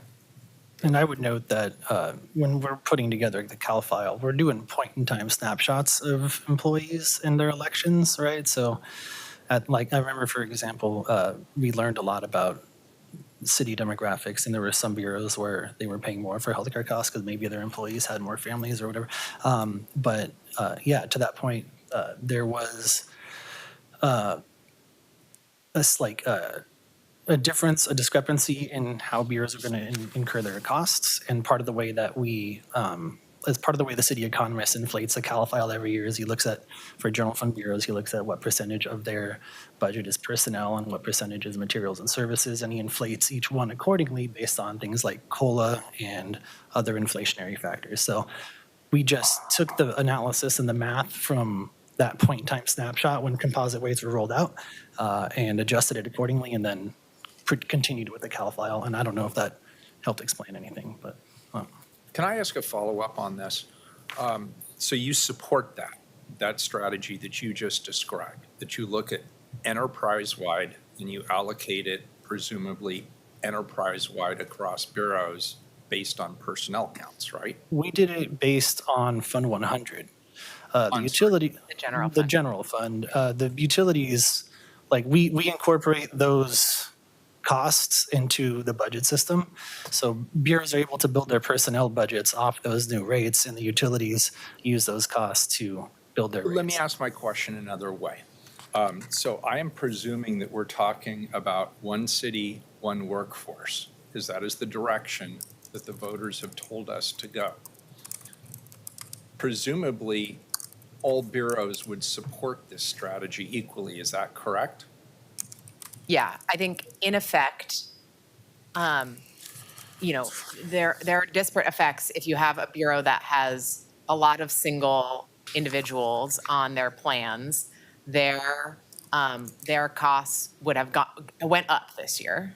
Yes, understood. And on the flip side, there are other bureaus that had a lot of families. Their costs went down, and the Cal file said, okay, we project that this change is going to be $1 million in this bureau, $500,000 in this bureau. That's right. Yeah. So that's not one city, one workforce. That's breaking it up bureau by bureau. Some bureaus have younger employees, some bureaus have older employees. What I want to make sure is that what is implied in this amendment is that we are going to be doing this holistically, enterprise-wide, not bureau by bureau.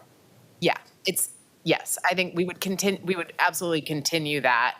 The only question is, when we said your costs were going to go up by $500,000, did they actually go up by $1 million, and you are owed $500,000 ongoing of general fund? That's the question. Okay.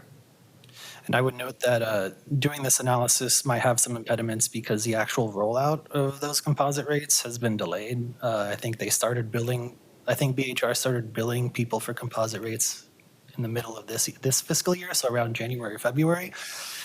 So there is a budget to actuals kind of discrepancy in that sense. So analysis like this might trail a little bit because we'd either have to extrapolate, months a lot more and impute more, or we would otherwise have to just wait for more data to come in.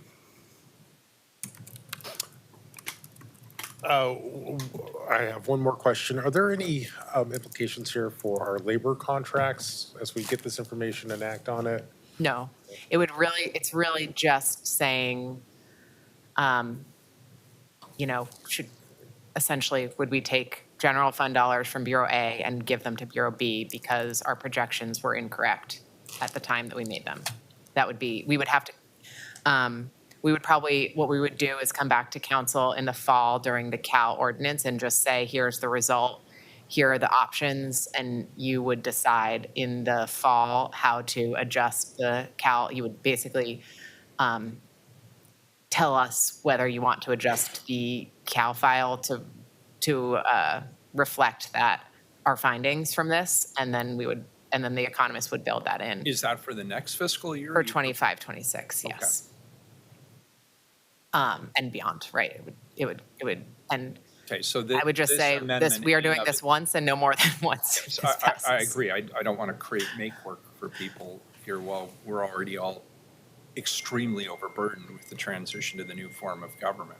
So there is nothing here that is prescriptive other than an evaluation. And then the evaluation would come back to the city council. Yes. Okay. Is there any reason why it wouldn't be delayed until the new year when you actually have a new mayor and a new city council that are going to be responsible for that budget? Because we're not. I mean, I think it's as we said when we came to you all with the Cal ordinance in November of 2023, it's easier to make changes like this on the front end of the budget so that it gets built into the budget base, but there's nothing that would stop the future council and mayor from making the change at a later process. I mean, they could be here in a year making the change, but it's a little cleaner and easier to build it in the beginning as part of the base assumptions of the budget. Okay. All right, that's helpful. Mr. Mayor, I have a question. Commissioner Maps. It actually goes to you. Me. I appreciate the conversation. Frankly, this is still about as clear as mud to me, although I'm trying to track it as best I can. I feel like you probably have more experience in this space and a broader sense of how this plays out across bureaus.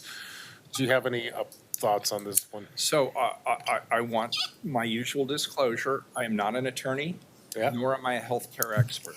And I'm especially not an expert on the allocation of healthcare costs across different employee groups. And so this is a very complex issue, and it's one that I will be deferring heavily to BHR, since they actually have subject matter experts who do this work. This is not a raging problem from my perspective, to be honest. And I also, based on what the amendment's not a problem, or the amendment is problem we're not. trying to Based solve? on what I've heard, it seems relatively benign in that it asks to come back to city council sometime in the fall, having completed an evaluation, and I assume that evaluation will be completed by HR. I think our office and HR would have to work together. Very definitely. Yeah, so, I mean, really the question is to the commissioner who proposed it, which is how strongly does he feel about it? I don't feel strongly about it one way or the other. I think it's a better practice. I'm just looking at this as improving a practice going forward. And I'm sure I think a lot of people are discovering in this conversation, like perhaps what I have, and that is that we get the last minute invoices and they're kind of extreme. And so we're building in a practice with more eyes on the front end. And I just think it's a smarter way to build it going forward. That's all. And we've been in dialogue with them too. Yeah, answering your question bluntly, my gut tells me is we have nothing to lose from going forward with this process. And we'll reconvene on this process in the fall, and we'll ask lots of smart people what their opinion is. And hopefully people who are subject matter experts will give us their honest opinion on this. Thank you, Mr. Mayor. I appreciate your candid comments, and I'm looking over at my colleague, Commissioner Gonzalez, who looks pensive. Do you? Just had one follow-up question on this. The rate-making bureaus and everybody else, is this going to play out at all differently for water and, what share of the bureau? BS, yeah. Peabody relative too, to yeah. every, well, Peabody, A little bit different. but yeah. Peabody different. I'm really thinking rate-making bureaus and the different timelines they have for setting their rates, at least under our current schedule. I just am curious, any thoughts on the differences in timelines? I work pretty closely with the utility bureaus and the other rate-making bureaus to get personnel projections in like August, September, getting those in early. Those allow them to help start to build those rates. It's a great sequencing question. Ideally, we know what the composite rates are so that bureaus can build their personnel budgets and then know how much they need to go out and bill for. And I think that's the way the process is currently set up is they have an idea of what their personnel budget is and they build it out in August through November and then they build their rate schedule accordingly. So it's been, like I said, the composite rates from a budgetary standpoint, we did before FY 23-24, so they're in the system now. We did it again this year. And as far as I know with the utilities, I haven't heard any concerns, but they do have some crack analysts. They have really great analysts. So I'm going to keep going on this, sorry, because it's a complex issue and I don't fully understand it. I don't pretend to. Does this go against the one workforce cost sharing model that we've all agreed to in any way? No. Okay. And is it possible that at the end of this process, when you come back in September, that you will be making recommendations that we take money, general fund, out of one bureau and put it into another, for example, out of fire and into parks? Is that a possible outcome? Yes. Is it a likely outcome? I don't know. I don't know. We'd have to do the analysis. Or is it likely that there will be some bureaus that would be seen as winners and some that will be seen as losers? Yes. So why are we doing this? Well, can I ask a follow-up question? Yes. Who do you have a guess of who the winners and losers are going to be right now? I mean, that's well, I mean, I want the lottery numbers. And the answer is you don't. If the answer is you don't know, that actually. I don't know. I truly don't know.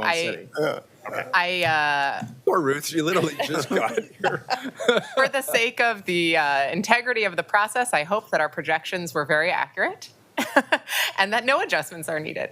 But in the case that there was a significant discrepancy, we'll come back and we'll tell you, and that will tell you essentially Bureau A got more than maybe they needed and Bureau B got less than maybe they needed.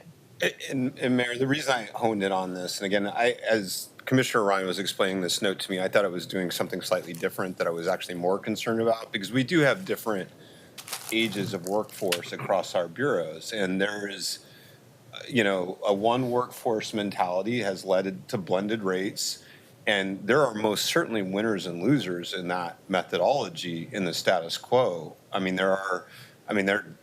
if we were to, you start peeling back that onion, and there's some, interesting questions that start to come up, and I had some concern about even, opening that ball of wax. But this is actually a little different of framing. I didn't realize it was really their elections that were the primary piece as opposed to age of workforce. And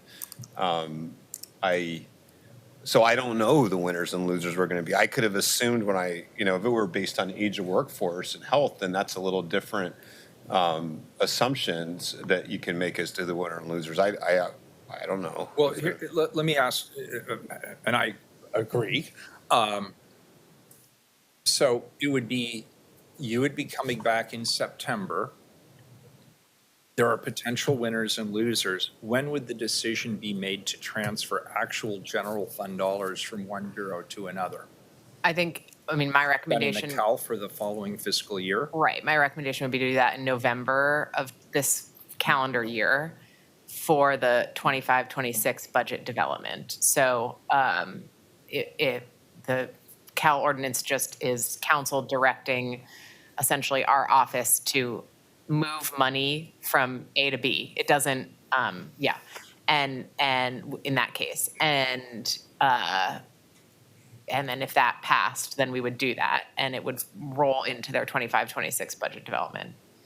So it would not have any impact on 24-25. Correct. Yes. And we have you as our budget expert here. Would HR tell us that if we vote for this, this is consistent with best practice for the organization that we are going to be on January 1st? Yeah, I don't think it has any implication for that. Yeah. Okay.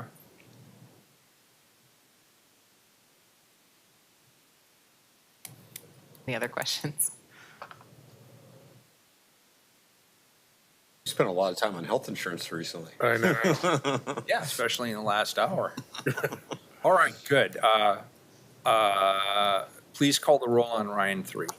Ryan, Aye. Gonzalez, Aye. Hobbs, This is still kind of as clear as mud to me, although I do appreciate the conversation and the instincts here. In the spirit of collaboration, I'll vote aye on this, although I'm a little bit agnostic as to what we're doing. Rubio, Aye. Wheeler. It's like a strange novel. I have to see where it ends, so I'll vote aye, and the amendment is approved. Great. What are you watching on Netflix? You don't want to know. I don't. I have very, very bad taste in television. Ryan 4, Yes. discussion on the, Commissioner, go ahead. Yeah, urban forestry PSEF swap. So Parks, first of all, is so grateful for the PSEF investment in tree canopy and personnel. And more importantly, it's a service we want to provide for Portlanders. These investments will pay back 100-fold for generations to come. And clearly, from public testimony just this afternoon, this has been decades in the making. The $35 million investment in parks is not new programming. This is about offsetting general funds for personnel. If this investment does not keep up with inflation, we will have diminished maintenance towards this incredible investment. That is why I'm proposing that the $7 million annual cost will be adjusted for inflation. So I have a lot of questions on this one. I think I see where you're trying to go. Basically, this would include inflation in the tree program. Is that an accurate statement? Is that the core of what this is attempting to do? Yes. Okay. And what is our typical policy, Ruth? I'm looking at you with regard to inflation in programs like this. Would this be normal or is this an exception? How would you describe it? So it's this is how general fund programs are treated. So in the current appropriation level, we can talk more about Cal. In current appropriation level, in the process, the city economist uses sort of the inflation factors that are put out by the Bureau of Labor Statistics to inflate the ongoing expenses in every bureau going into the next fiscal year as part of the developing the base budget for that fiscal year. So that's, yes, that is normal. But this isn't general fund. Correct. It is, well, after, yes, as of the proposed budget, that those fund sources were switched. And what happened is because sort of the way PSEF has been allocated thus far with their 5-year allocations, it's just slightly different than how we budget the general fund, where we don't do those 5-year allocations. We do a year at a time, and then we grow that with inflation over the course of the 5-year forecast window. And in PSEF, they just did a lump sum for the full 5 years, and it's the direction to all bureaus that received PSEF, you know, not just parks in this case, was to if they had a PSEF allocation where they were anticipating sort of annual expenses as opposed to one-time expenses, it was sort of up to them to budget in the inflation, essentially. Okay. And typically in this case, the way people, I mean, the Parks Bureau has the ability to account for inflation. It can use carryover, it can use, frankly, it could use PSEF funding, it could use levy dollars, it could use vacancies, could it not, for the purpose Yes, in principle, of yes. making up this difference? Yeah. And that, just for That would be my preference. I have a question too. Commissioner Rubio. So, Parks was not the only one that got swapped out in terms of like for PSEF funds. So are there other, is everybody else then, would they be entitled to get an increase as well? Other bureaus, and how much? The other ones were mostly one-time in nature, not ongoing, and so I think that's the main difference here. Where for Parks, it was an ongoing general fund activity. So and the others aren't. There are just straight PSEF allocations in other bureaus for ongoing activities, and those, of course, they have to sort of budget within their lump sum amount for those. But for example, Prosper, they were gonna, they were set to get general fund from the Boomerang. Right.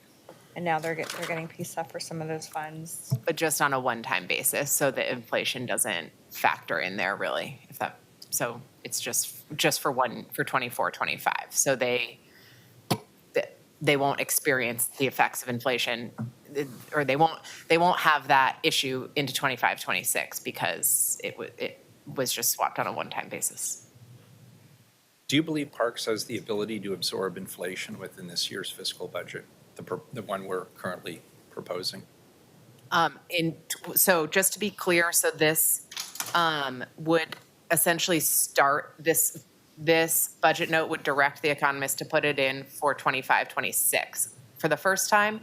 As to whether they can absorb it, I mean, I think that's more of a question about sort of long-term financial trade-offs within Parks, since they, have the levy funding that they're spending down, and they have, they can carry over their general fund. They have, it's not a sort of liquidity issue. It's just, it's a trade-off, frankly. Doesn't PSEF come with administrative overhead? Maybe I misunderstood. I thought it did. Yes, I believe they're going to charge some overhead, but I'd want to hear from the Bureau directly. But yes, they can charge overhead. Donnie's here. Donnie, is that true? You have to say it for the record, Donnie. I hate to make you exercise, but it feels good. And if you could say your name for the record, please. Hi, Ruth. Oh, goodness. Donnie Oliver, Deputy City Administrator, CED Service Area. So to answer the question of does PSEF allow for administrative costs, the answer is yes. I want to acknowledge, I think the challenge that we're addressing here is that the allocation over 5 years is a flat line number at 7 million. And I think what Parks is asking is for us to adjust to capture the inflation in the out years, which we haven't done at this moment. Can I ask a follow-up question? Yeah, sure, you bet. I want to just make sure I fully follow the answer to Commissioner Rubio's question. So are there other recipients of PSEF dollars that are city bureaus that are multi-year awards? Yes. And who are they, and how are we treating them for this purpose? I think BES has 70. Is that correct? Yeah, and PBOT has some ongoing, so within their PSEF award, the direction is to sort of back out inflation and budget it themselves over the course of the 5 years.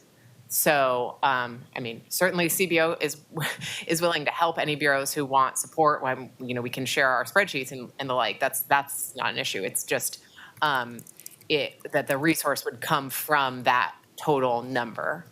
So if BES has 70 million over 5 years and they want to say, okay, we're going to program, whatever it is, 20 people doing this work next year, and we know that their costs are going to increase over the 5-year window, well, we'd better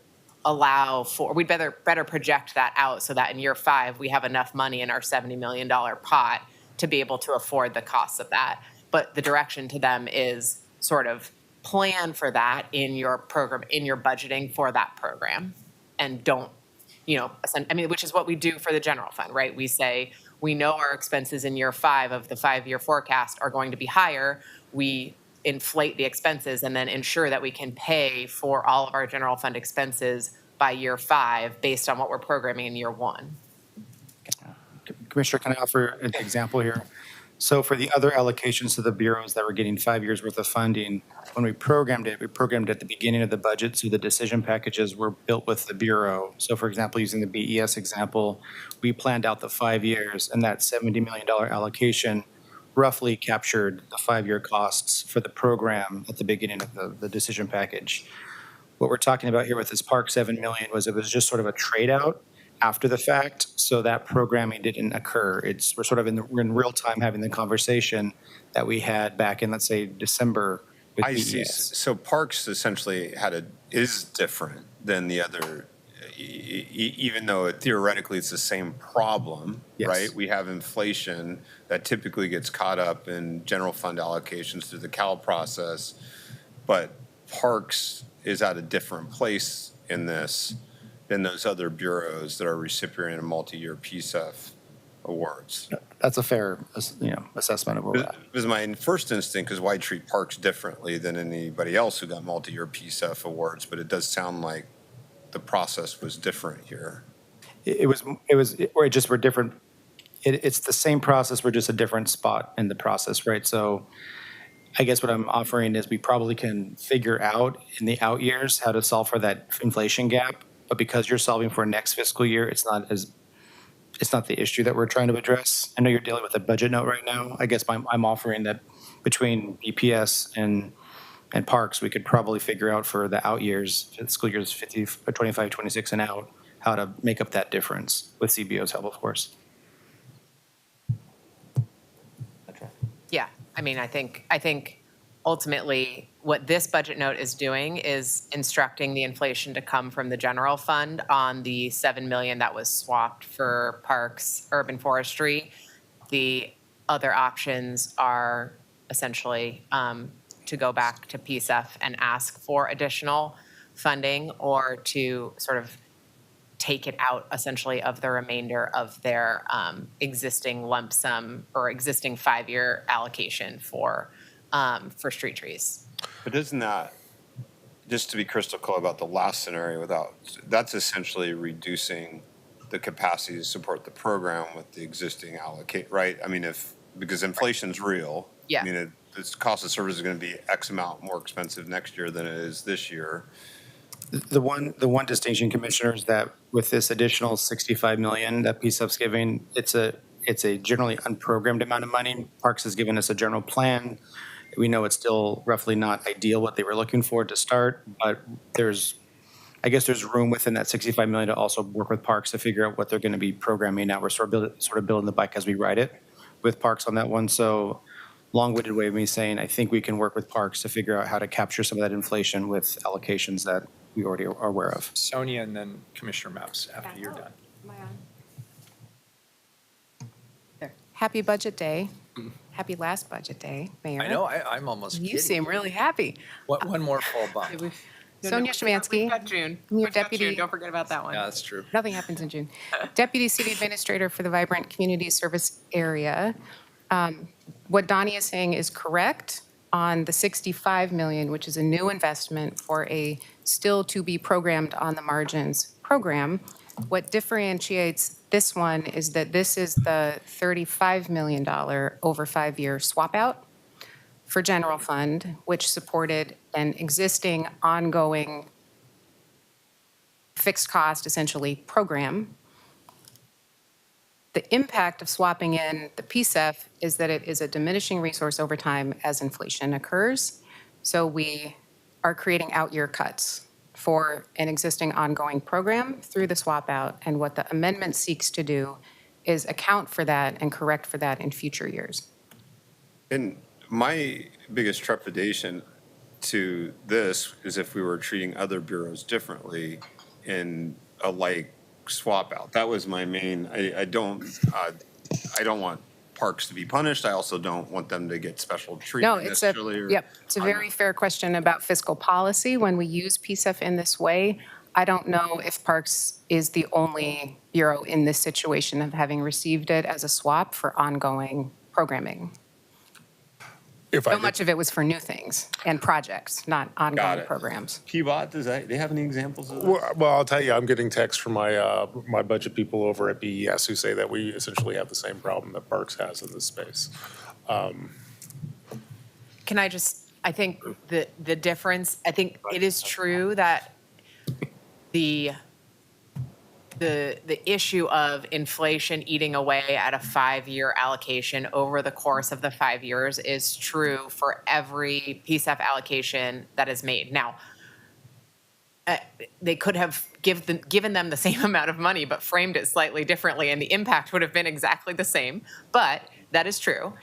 However, the one difference for parks is the ongoing swap out of general fund. So I think where they're feeling it is they had an ongoing resource that would have been inflated over time. They no longer have an ongoing resource that would have been inflated over time. And so it feels like a reduction in a way that it doesn't necessarily. Now, I mean, I think where the PBOT, I guess there is a bit of a similar situation. PBOT, sorry, I didn't think of this right away. The streetlights, Cal, it's a little bit different because we're putting that amount towards the creek settlement, the ADA settlement amount, but the actual streetlights work would have gotten general fund that was inflated over time.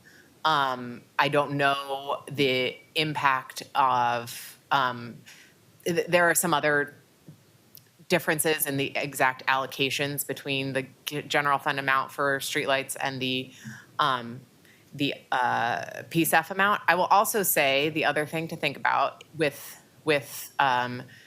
Cal is, of course, we had reductions this year to most general fund bureaus. We had a 5% constraint. That could happen in future years. There's no projections that will need to happen in PSEF. So, I mean, they are different resources, and in some ways they may feel like they're getting sort of a bad deal for it. In other ways, they may not be getting a bad deal for it. So I think this is just one way in which I think it feels like they're, not getting as much as they would have if they had kept it as general fund. But there are other ways in which that may or may not be true going forward. So I think the PBOT streetlights Cal is probably the best other example of a similar situation. There are some slight differences there, which I can talk about, but Okay. Well, today I'm not going to ask for special treatment from PBOT, but I just have one more question on this particular question.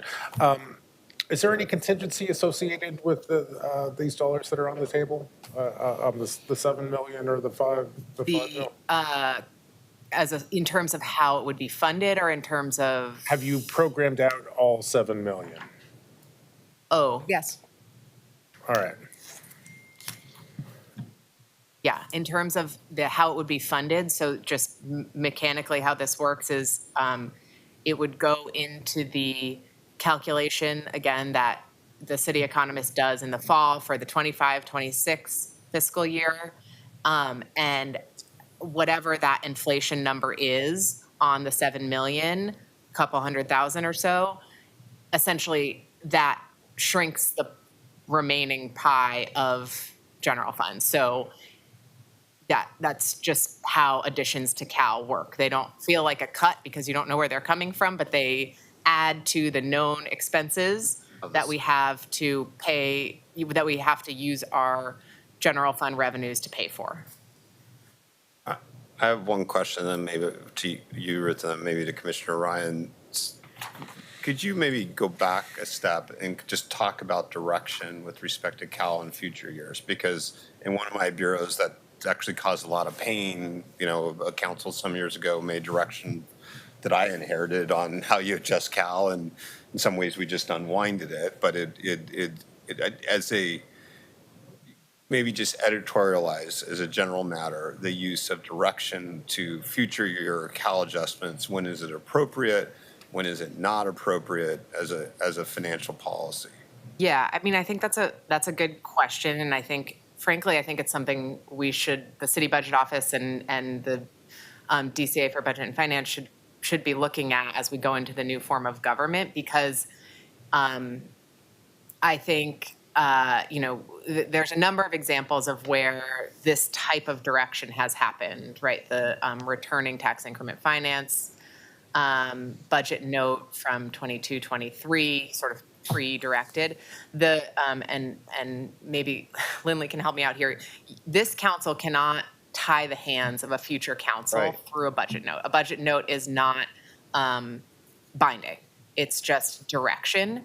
What the city economist does is builds the current appropriation level, which again is not binding, it's just the starting point for the budget. But he doesn't just make it up, right? We don't say like, oh, something is going to cost money next year, we better add that in. We try to go, we have to go off of direction from council, either through previously approved budgets or through other changes that have been made between the last budget and the next sort of base budget. So, this happens with labor bargaining sometimes, where something happens in the intervening time.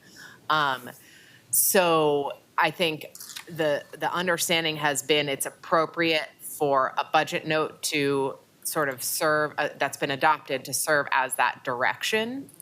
But it doesn't sort of automatically appropriate those funds, if that makes sense. It totally makes sense. I would just, now I'm going to editorialize. Sometimes the budget note, though, is treated as gospel, notwithstanding what you just said. And sometimes people forget why we put it in, and you have to go back in history and sort of recreate it. In my much more limited experience, sometimes there's a presumption that you should carry out that budget note, notwithstanding that a future council has full authority to make a different decision. So it does sort of, you don't start things at the 50-yard line, you start it somewhere else based on where a budget note is. I guess the question for you, Commissioner Ryan, if we were to approve this note, would you be open to including clear direction that if there's across-the-board cuts with respect to this element, parks wouldn't be treated any differently than any other bureau for that purpose? Because I think the issue here was there are some that would be, so it's parks doesn't get the worst of both worlds. It doesn't get the best of both worlds. It's you're treating those dollars for all intents and purposes the way you would treat any Cal general fund allocation. And if there's across the board cuts next year for 5%, they're going to take it the 5% here. Yep. Absolutely. Does that, you follow that, Commissioner? No. I mean, it's. I don't either. Are you saying they're going to take a cut in PSEF dollars? Why would they? No, it's in the general fund number. So this happened this year, right, with that returning TIF budget note. The original budget note was for 8 million to PHB, 8 million to Prosper, and those were subject to the 5% reduction, so they became 7.6 million after the constraint was taken on them. So that's how that was treated this year, which is to say they're not different or special. They are expenses in the same way everything else is an expense. And if the mayor directs, constraints on those that there's no special call out for those dollars. What I'm proposing is trying to address what Ruth was talking about, the difference between general fund and PSEF. PSEF is theoretically a more stable funding source. General fund is theoretically more volatile, again, theoretically, that's the caveat, but general fund tied with Cal, you're getting baked in inflation in a way you don't get with PSEF allocations, at least theoretically. Well, we didn't answer that question because I asked about the overhead that comes with PSEF and nobody knows. It's a big question mark. That's my question too. Then why not just true it up? Why do we need the budget note? We're planning for just one fiscal year. Yes, we've talked about years out for PSEF funding, but in the budget, next year's budget is just 1 year's worth of funding for the bureaus you're talking about. When we go back for fiscal year 25, 26, we're going to have similar conversations with the bureaus about their next year's budget, their next year's costs. So we're always aware that we're planning, we projected out what 5 years were going to be. But the reality is when we actually talk about programming the budget, this is the question, Commissioner, you asked the difference between the PSEF funds and the budgeting process. The budgeting process is going to dictate the costs associated with the programs, and we have to match those up with the revenue. So we're talking about hypotheticals here when we really aren't going to address the issue until next fiscal year's budget process, when we'll determine the cost of that 7 million plus inflation, and we'll have to adjust the PSEF revenues because we've committed those dollars, or you're going to potentially commit them now, but we haven't determined what the actual costs are. This is our dilemma here, that we have you're planning for future years out, but really this budget process is just for next fiscal year. And this budget note does not seek to obligate additional future PSEF. This is about not creating a structural gap in out years by the swap.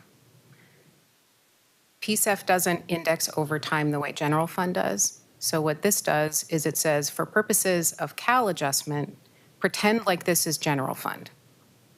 So CAL goes up appropriately, but it doesn't ask for future PSEF, nor is it a new program for which we would be using the administrative aspect of that. This is seeking not, again, to create a diminishing buying power because we changed the source of funds. I have a follow-up question of what Mayor Wheeler is getting at. So how would the administrative component solve for the inflationary component? I'm not quite getting why that's a solution to that. The potential administrative component to PSEF allocations, I'm not quite following how that addresses the inflationary concerns that are at the basis for, I think, this budgetary note. I think it all comes back to what is the source. If you want to continue this work at the levels they had planned, and we know there's inflationary impacts coming, then what is the source of revenue essentially that covers those? That's all we're really talking about.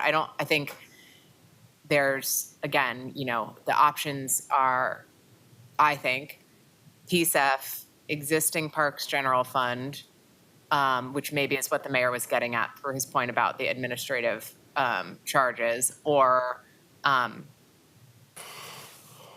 additional general fund through this CAL process. Those are the broad strokes. Those are the options for how to deal with it. I think don't know that there's a right answer. It's a policy choice for you all to make. Mayor Wheeler, I guess the question is to you. I just want to make sure I am connecting the dots when you brought up the potential administrative component for PSEF allocation. I'm not necessarily connecting the dots how that would address the inflationary concern. I don't know how this is landing on my lap, but I'm not tracking. And so we'll go all the way back. If you want me to lead this discussion here, so I'd lead it. Let's go back. It feels like we're grasping victory from the jaws of victory. $65 million has been allocated by PSEF to the Parks Bureau to run a tree program. I believe there is overhead associated with that, although our subject matter experts can't tell me whether that is true or not. So we'll put that to the side for the moment, although I believe it is there. So now the question, as Sonia says, is the next fiscal year. In the next fiscal year, there's carry forward. There are vacancies, I believe, in this bureau, are there not? Yes? How many?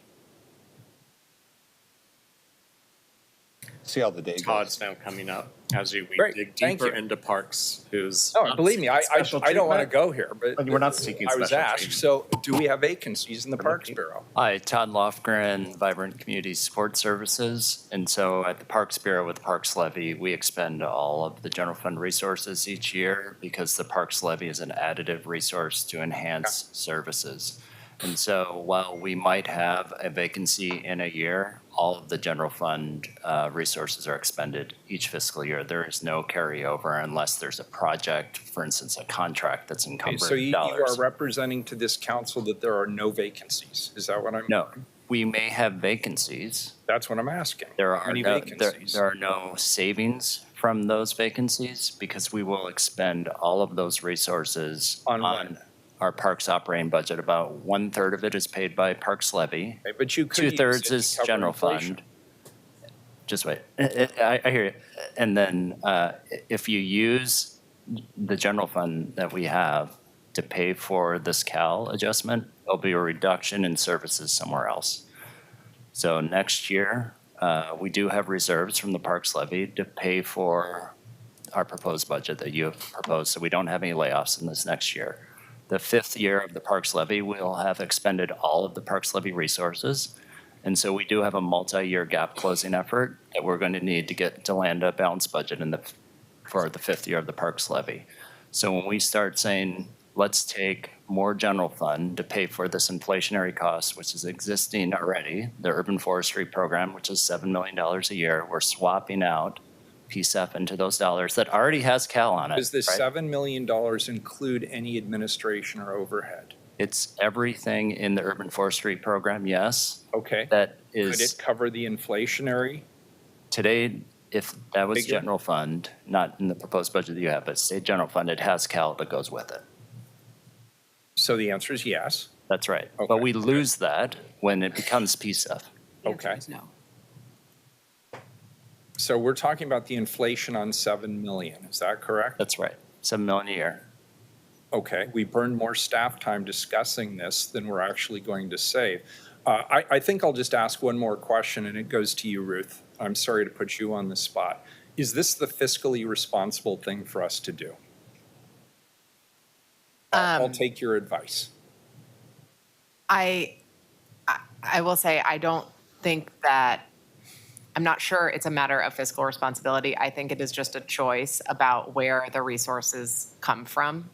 I think that I think our CBO will continue to work with the PSEF team on how to ensure that inflation is fully accounted for in all of the PSEF allocations. That is required and that is fiscally responsible. I think whether in this case it is general fund or PSEF for this amount of money is, I don't know what the service level impacts will be one way or another from, it depends on what the reductions in general fund are in the coming couple of fiscal years and what, how the PSEF resources get allocated. I think regardless, we need to account for inflation. I don't think from a fiscal responsibility standpoint, it frankly matters whether this comes from the general fund or from PSEF. What's the case to not have it come from PSEF? Mayor, Are we, can I be as direct as possible? We don't see a reason why it won't come from PSEF. We'd be happy to have it from Yeah, PSEF. we don't know where this is, from our side, we always anticipated every fiscal year why working are we with. having this argument? That's I'm fine exactly with that. I don't know. That's why I came in. It was. Maybe I just missed something earlier. Commissioner Maps. I'll just say a minute ago, I said I wasn't going to ask for any special treatment for PBOT, although we find ourselves in a fairly similar position.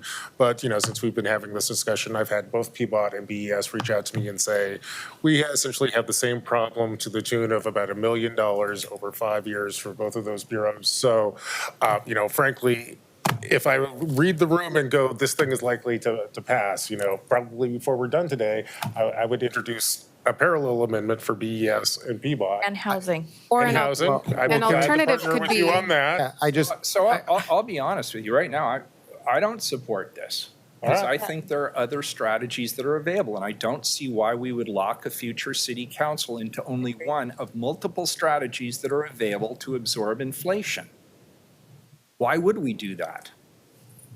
Given that there are multiple bureaus experiencing this dynamic, I wonder if a more general budget note might be more appropriate that could speak to or that could direct staff to work together to account for inflation from any source, most probably PSEF or general fund, but which acknowledges the structural gap that is created by the swaps and directs us to figure out how not to have it have a service level impact.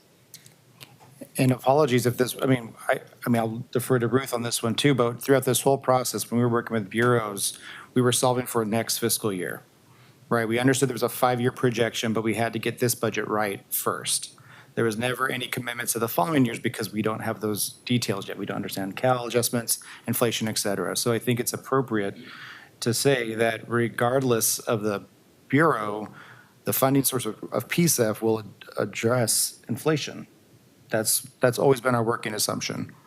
And I apologize to your bureau's commissioner if that wasn't clear, but I think that's been our expectation because we know costs evolve. Well, I mean, that could be the amended budget note, Yes. right? You know, I mean, that, to your point, if we make this broader and you're getting a multi-year award from PSEF, it's the expectation of this council that, you know, those awards will be adjusted annually to reflect inflation. And if not, then we've got to find another solution to the problem. But Yep. I'd love it if it comes from PSEF. That sounds great to me. I mean, that's, and then we treat all the bureaus that are impacted by multi-year awards the same. That's not unique to parks. If I might offer one suggestion, I mean, I think honestly, the numbers in the PSEF awards were obviously not based on very minute calculations about exactly how much something was going to cost in each fiscal year. $100 million isn't by chance that it came out to $100 million for a very specific planned. So I might suggest that, you know, the PSEF, that if you're going to submit an updated budget note, that it directs, you know, the bureaus to work with the PSEF team in the city budget office to update the totals based on their actual programmed expenditures over the course of the 5-year window, including inflation. And that may not mean it equals out to exactly $100 million. And, but I mean, I think if you're comfortable, Donnie, with it's going to be plus or minus some small amount, then I think that would be the most sort of logical way to solve the problem.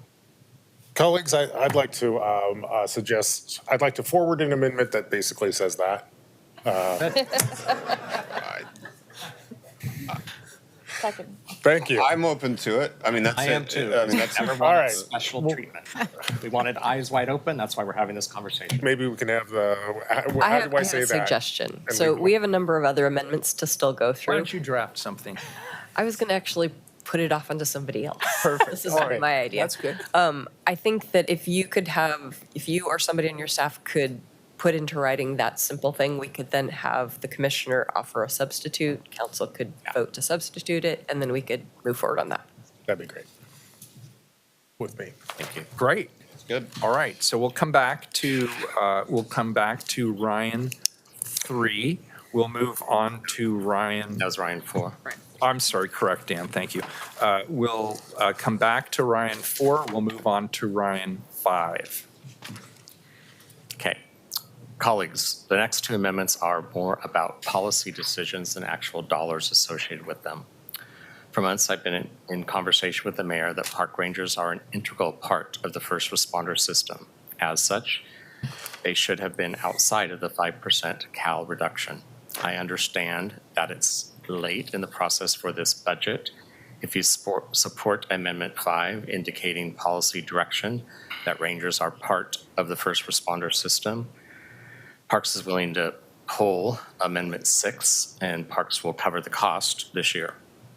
But first, I would be the one pulling the amendment, by the way, not Parks, but Parks will cover the cost of this year. But first, I'd like to call Vicente Harrison up to talk about the Rangers and they're part of the first responder system. And Vicente, are you still here? Yes. Oh, you're already up there. Already here. It's so good to see you. Thanks for being here. And your name for the record and title, please. Vicente Harrison, Health Safety Emergency Manager with the Vibrant Community Service Area.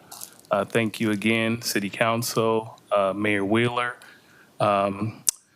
So Portland Park Rangers are our vibrant community public safety ambassadors. They play a crucial role in welcoming Portland citizens into our city parks and are responsible for educating and enforcing Title 20 code in our city parks and facilities. Our program focus areas are community safety, resource protection, and community engagement. To support our city core and service area values, these areas help us emphasize not only tangible but intangible experiences of Portland citizens and visitors in our city parks. Some of those programs are Summer Free for All, work with Office Violence Prevention, the Leave No Trace Center for Outdoor Ethics, and neighborhood association meetings that we regularly attend. Our program thrives to uphold our core values of collaboration, the city core values of collaboration and communication. As an example of this collaboration, most recently, it was with the City of Portland's Community Safety Team in conjunction with Portland Police Bureau, Multnomah County, and the Sheriff's Office, Oregon State Police, PBIM, Portland Fire and Rescue, as well as a host of other outreach partnerships in response to the Portland fentanyl declared emergency with our daily Rapid Needs Assessment Task Force. Some standout statistics from our program during this time frame: in the 90-day fentanyl emergency, there were 7,442 downtown hours park visits, 7,442 park visits, while still responding to 1,146 citywide calls for service within this 90-day period. There were 2 Narcan reversals. Those are saving the lives of individuals affected by this crisis. 3 reversals outside of that 90 days happened this week alone in Petty Grove Park and 2 in Waterfront Park, as well as the North Park blocks. 1 in Petty Grove, 1 in Waterfront, 1 in the North Park blocks. There's been over 12 Narcan saves in the past 10 months.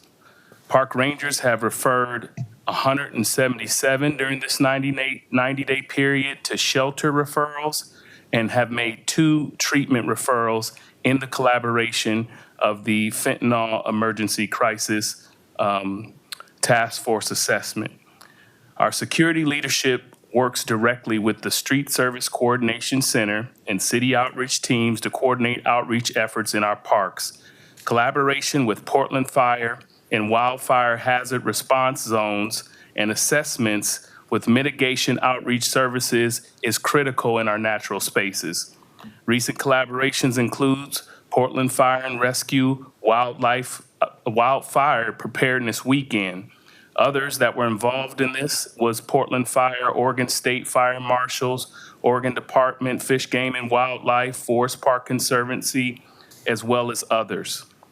Finally, we've established a strong partnership with Portland Police Bureau, engaging in regular strategic meetings with their command staff to effectively coordinate public safety response to demonstration activities both downtown and citywide.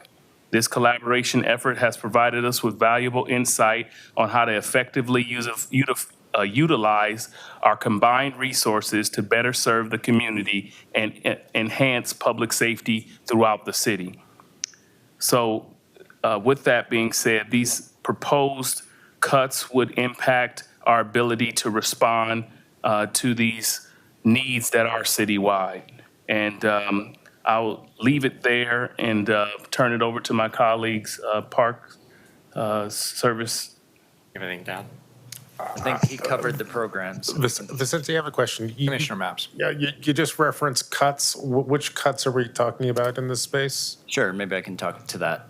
So the 5% general fund cut across the board for all general fund bureaus for parks, that's about $4.6 million. The Park Ranger program is a little over $7 million.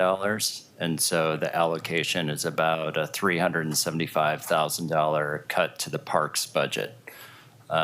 Commissioner Ryan's directed us to make sure that in this next year that we aren't reducing services in the Park Ranger budget.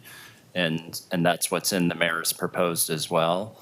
However, that's an ongoing general fund cut. And as I mentioned earlier, when we go out one more year with the Parks Levy, we'll have expended all of our resources. So we're really moving into a multi-year gap closing effort to reduce expenses or to find new places of revenue to have a balanced budget and 2 years out in the parks budget. That's where we are. So could I jump in on that for just a second? First of all, I don't very often get an opportunity to thank our park rangers for the incredible work they do. And I see you out there. I see you talking to people. I see you giving assistance to visitors and others in the community, and I really appreciate it. I just want you to know, I think you're amongst our many, many very, very much valued employees in this city. So I want to start by saying that. Thank you, Mayor. So keep up the good work. And if you could pass that on to your team, I think you're really doing phenomenal work. I was quite intentional in this year's budget, in the proposed, in preserving all of the general fund park ranger positions. There are 31 positions that are funded. There were 4 that were not. The 4 that were not funded with the general fund. They were funded with ARPA dollars. And it was clear from the get-go that those dollars and those positions would go away. And they did. And so, and I've had many good conversations with Commissioner Ryan about the value of our park ranger program. They're there in the parks. They're the eyes on the parks. They're often the ones who call fire or call police if there's somebody in distress, or if there's an emergency, or if there's a law broken. And that's valuable. What I thought might come forward is a proposal to fund the 4 positions that were expiring along with ARPA. But what I think I'm reading here is this is an effort ongoing to reduce the exposure to proposed future mayors' constraint reductions. And I want to be a little careful with that because I picked the bureaus that I wanted to exempt from the 5% constraint very carefully because we knew we had a bad budget year. So we picked police, we picked fire, and we picked 911, the Bureau of Emergency Communications. And we had some really tough conversations in my office because we excluded others. We excluded the Bureau of Emergency Management. We heard testimony earlier today. They're an important bureau, and the people who are there doing incredibly hard and impressive work. We also excluded the Community Safety Division, and obviously I'm 100% committed to the Community Safety Division, but it was excluded from that protection that was given to those other bureaus. And so my concern is if we come in here and say, hey, in future years, we're going to hold the park rangers harmless, and I'd love to be able to do that, frankly. The next question is going to be, well, what about emergency management? What about Community Safety Division? And so, you know, and there's one other just sort of, I'll put this as a footnote. I was very explicit when we allocated the ARPA dollars that it would be unfun when those ARPA dollars went away. And we made it clear that all of the positions that we were expanding were subject to elimination when the ARPA dollars expired. That was explicitly stated. So I just want to be very clear about that. It's not fun. I don't appreciate it, don't like it, but we were very, very clear about what our budgeting procedures were at that time. That's my rant. Just so can I do a little bit of level setting? Commissioner Maps. This is again a little bit confusing to me when Commissioner Ryan described this amendment. It sounded like he was talking about policy, and in that what we're being asked to vote on is to essentially reclassify the park rangers as a first responder organization, if I understand, if I remember what Commissioner Ryan said. Similar to Portland Street Response within fire. All right, and although the presentation that I've heard today seems to be really focused on budgets and cuts and whatnot, and then we have the reality on the ground. I think if I remember the budget correctly, this fiscal year we have 30 park rangers. I think the mayor is proposing 31 park rangers for the next fiscal year. So I'm having a hard time figuring out where the cuts. Commissioner Ryan, when we talk about cuts in this space, number one, should we be talking about cuts if this is really about a policy space? Yeah, I started off by saying this is a policy conversation, and the next one is about the money. So it is about truing up that this is a first responder system, and it should have been, and going forward, it would not be it would be treated as such. Okay. Thank you for that. And actually, I should know this, but I've been removed from BOIC for a while. Well, first, before I ask my question, I want to echo what the mayor said about the good work that the park rangers do. I'll tell you, when we had the protest over at PSU, I watched some video of how that unfolded, especially in the park space, and I will tell you, your teams did really great. Just one of those moments where I'm really proud to work with and for the city of Portland. At the same time, I'm thinking back to my BOIC days, and I'm trying to remember if we dispatch park rangers through 911. Commissioner Gonzalez, do you know the answer to that? The answer is generally no. I have to think about exceptions, but they essentially have, you all have I think your own Vicente dispatch probably knows. system. Yeah, so we are part of the 911 system. When there's things that don't rise to the level of police, we are dispatched through BOAC. They contact us over radio or directly to our emergency management line to facilitate those resources. Yeah, there might be some nuances in the difference between how rangers and others are dispatched, but they're part of the system. There's no two ways about it. It's just the way a call gets processed and it would get allocated to them is a little different. Sure, and as long as we're dialoguing, especially since you're the commissioner in charge of public safety, how do you think about the policy shift from park rangers as occupying whatever space they occupy now to switching them over to thinking of them and classifying them as a first responders? What nuances should we be thinking about in this space? Well, I think first responder versus part of public safety are kind of two different questions. And I appreciate Mayor Wheeler speaking to PBEM. PBEM had a really tough budget cycle this cycle. No two ways about it. They were not held harmless the same way fire, police, and BOAC were. And that's going to be painful. That's going to impact our community's resilience in the coming years. No two ways about it. PBEM and park rangers, from my vantage point, are part of public safety in many respects. As first responders, it depends on how you define that term. It's PBEM.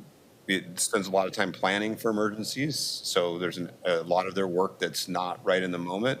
But then emergencies declared, and they are an extremely important frontline bureau, right? I mean, in supporting the mayor or whoever's in charge of the declaration. So it's in park rangers, Portland State's a perfect example. They were doing some of the hard work of clearing parks, and in a tough situation. So I guess it depends. I certainly deem them part of public safety, both, and whether they meet the definition of a first responder, I don't know. I don't have a black and white answer there. But we are absolutely getting into kind of the edge of, a real policy discussion about, how far we go to protect those who protect us. Right.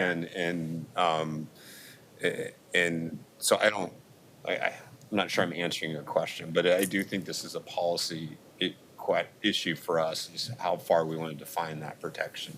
Well, I'll take your thinking in this space seriously because of the unique responsibilities you have on this council, and Commissioner Ryan has kind of called the questions. We're going to have to vote here in a couple of minutes on where we're going to go with this.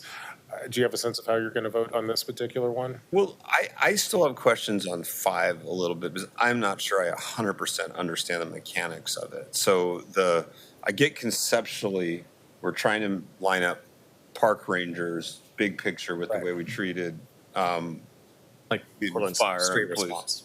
response. I'm just, and sorry, I have to reread the language again just to make sure I'm understanding the direction for Cal for future years. So Yeah.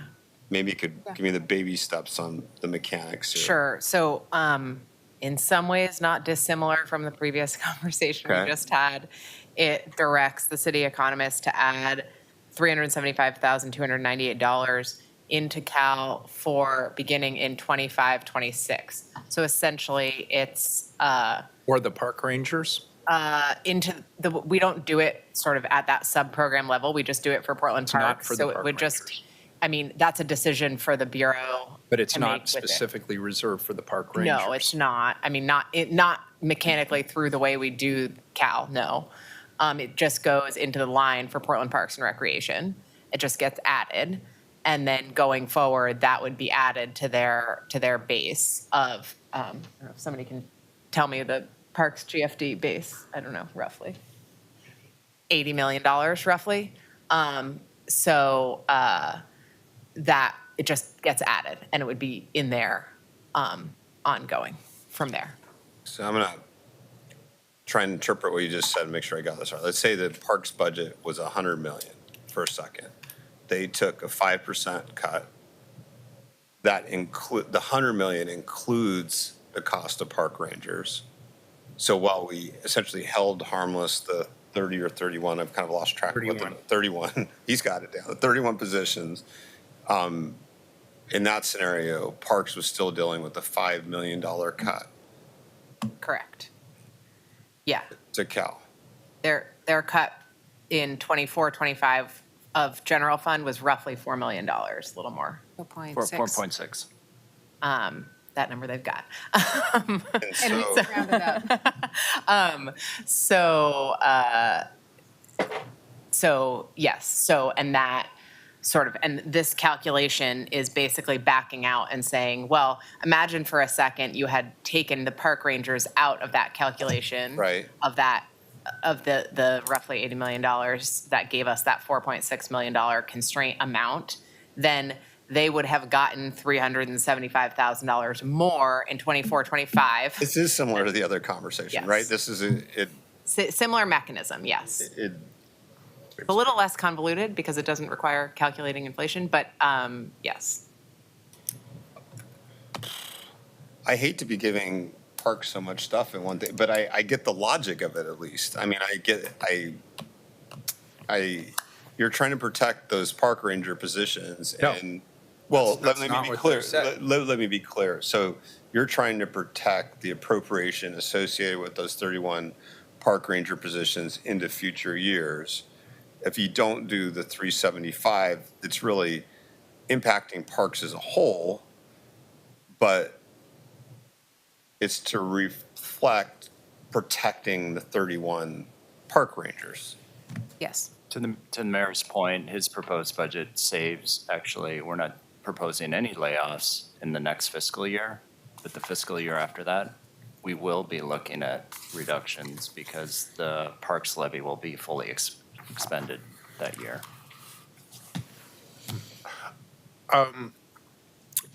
I find this to be a very interesting question, and this space of what's a first responder bureau or program versus a regular public safety program, I think has important implications. I think about this a lot in the context of PSR. And I don't know if there's a wrong way to answer this or even a right way to answer this, but, I do think there are implications for the choices that we make. So, for example, if Parks is a first responder bureau, I kind of think, or if the Park Rangers are a first responder bureau, I kind of think that it should be part of the community safety division and be overseen by the folks who are kind of pulling together and managing that, police, fire, PSR and whatnot. If we're actually trying to build a coherent continuum of services in this space, it seems a bit odd that we would have a public safety bureau, a public safety agency, which is actually not looped into and managed by the commissioner in charge of our public safety bureaus. Somewhere our labor relations people are spinning. We should be very careful about, we're treading on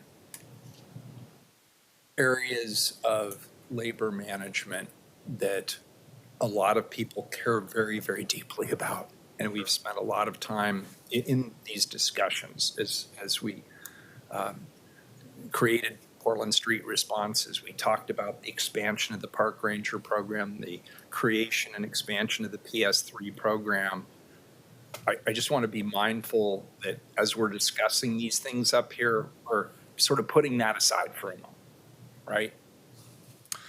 So Commissioner Ryan, help me understand the stakes here. So if we say Portland's, the park rangers are a first responder bureau, but it's not managed by the Commissioner of Public Safety, this is not really about budget issues, what's at stake with this amendment? Commissioners, colleagues, since I've been a member of this body, we've had a lot of challenges collaborating amongst our first responder bureaus. We've come a long way. Sure. And we have a chance to build the best first responder system in the country if we continue to lean into this all-in collaboration. Like Portland Street Response, the Rangers show up unarmed. They often are the de-escalation folks. They often handle things so that calls don't need to go from the public directly to 911.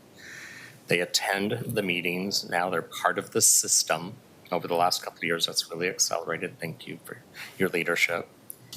And experiencing that from this group of people, hearing from others in public safety how much they appreciate the fact that they are collaborative in this space, I think it's really wise for us to continue to build that momentum so that we have different first responders for different situations. And I just want to thank the Rangers for the many, many instances that you deal with that aren't reported, and how you constantly are the ones that report not just into the public safety system, but also to the homeless response system. You're one of the largest agencies or work teams that do first responder work for those who are homeless as well. And so I'm lifting them at this time. And I thought that they were left out of being saved from the cuts. And that's the dialogue that I've been having with the mayor. It's a little bit out of the box, but that's why we're here right now, is to continue to be innovative how we keep building the best first responder system in the country. And I think the Rangers are part of that. I hear those words and I appreciate it. And I also heard the word cut, but one of the things I'm trying to square there is I think we have 30 park rangers now. The mayor's proposing. 31. Well, you're proposing 31, I think? We are funding all of the park ranger positions that are currently funded, short the 4 that were ARPA funded that expired. Okay, so I guess the cut piece here is part of what's confusing me, and frankly, with this amendment and the amendment what we just heard before, it seems like Parks is frankly kind of posturing around some budget strategy as opposed to really doing a great job of having innovative dialogue with all of us right now. I think a couple of your bureaus might benefit from the last conversation that we had. We're not looking for special treatment. That's a very offensive word. This is about best practices lifting up, having our eyes wide open as we keep building forward. And I just think these public safety ambassadors should be treated with the respect to be a part of that system is all, just similar to Portland Street Response.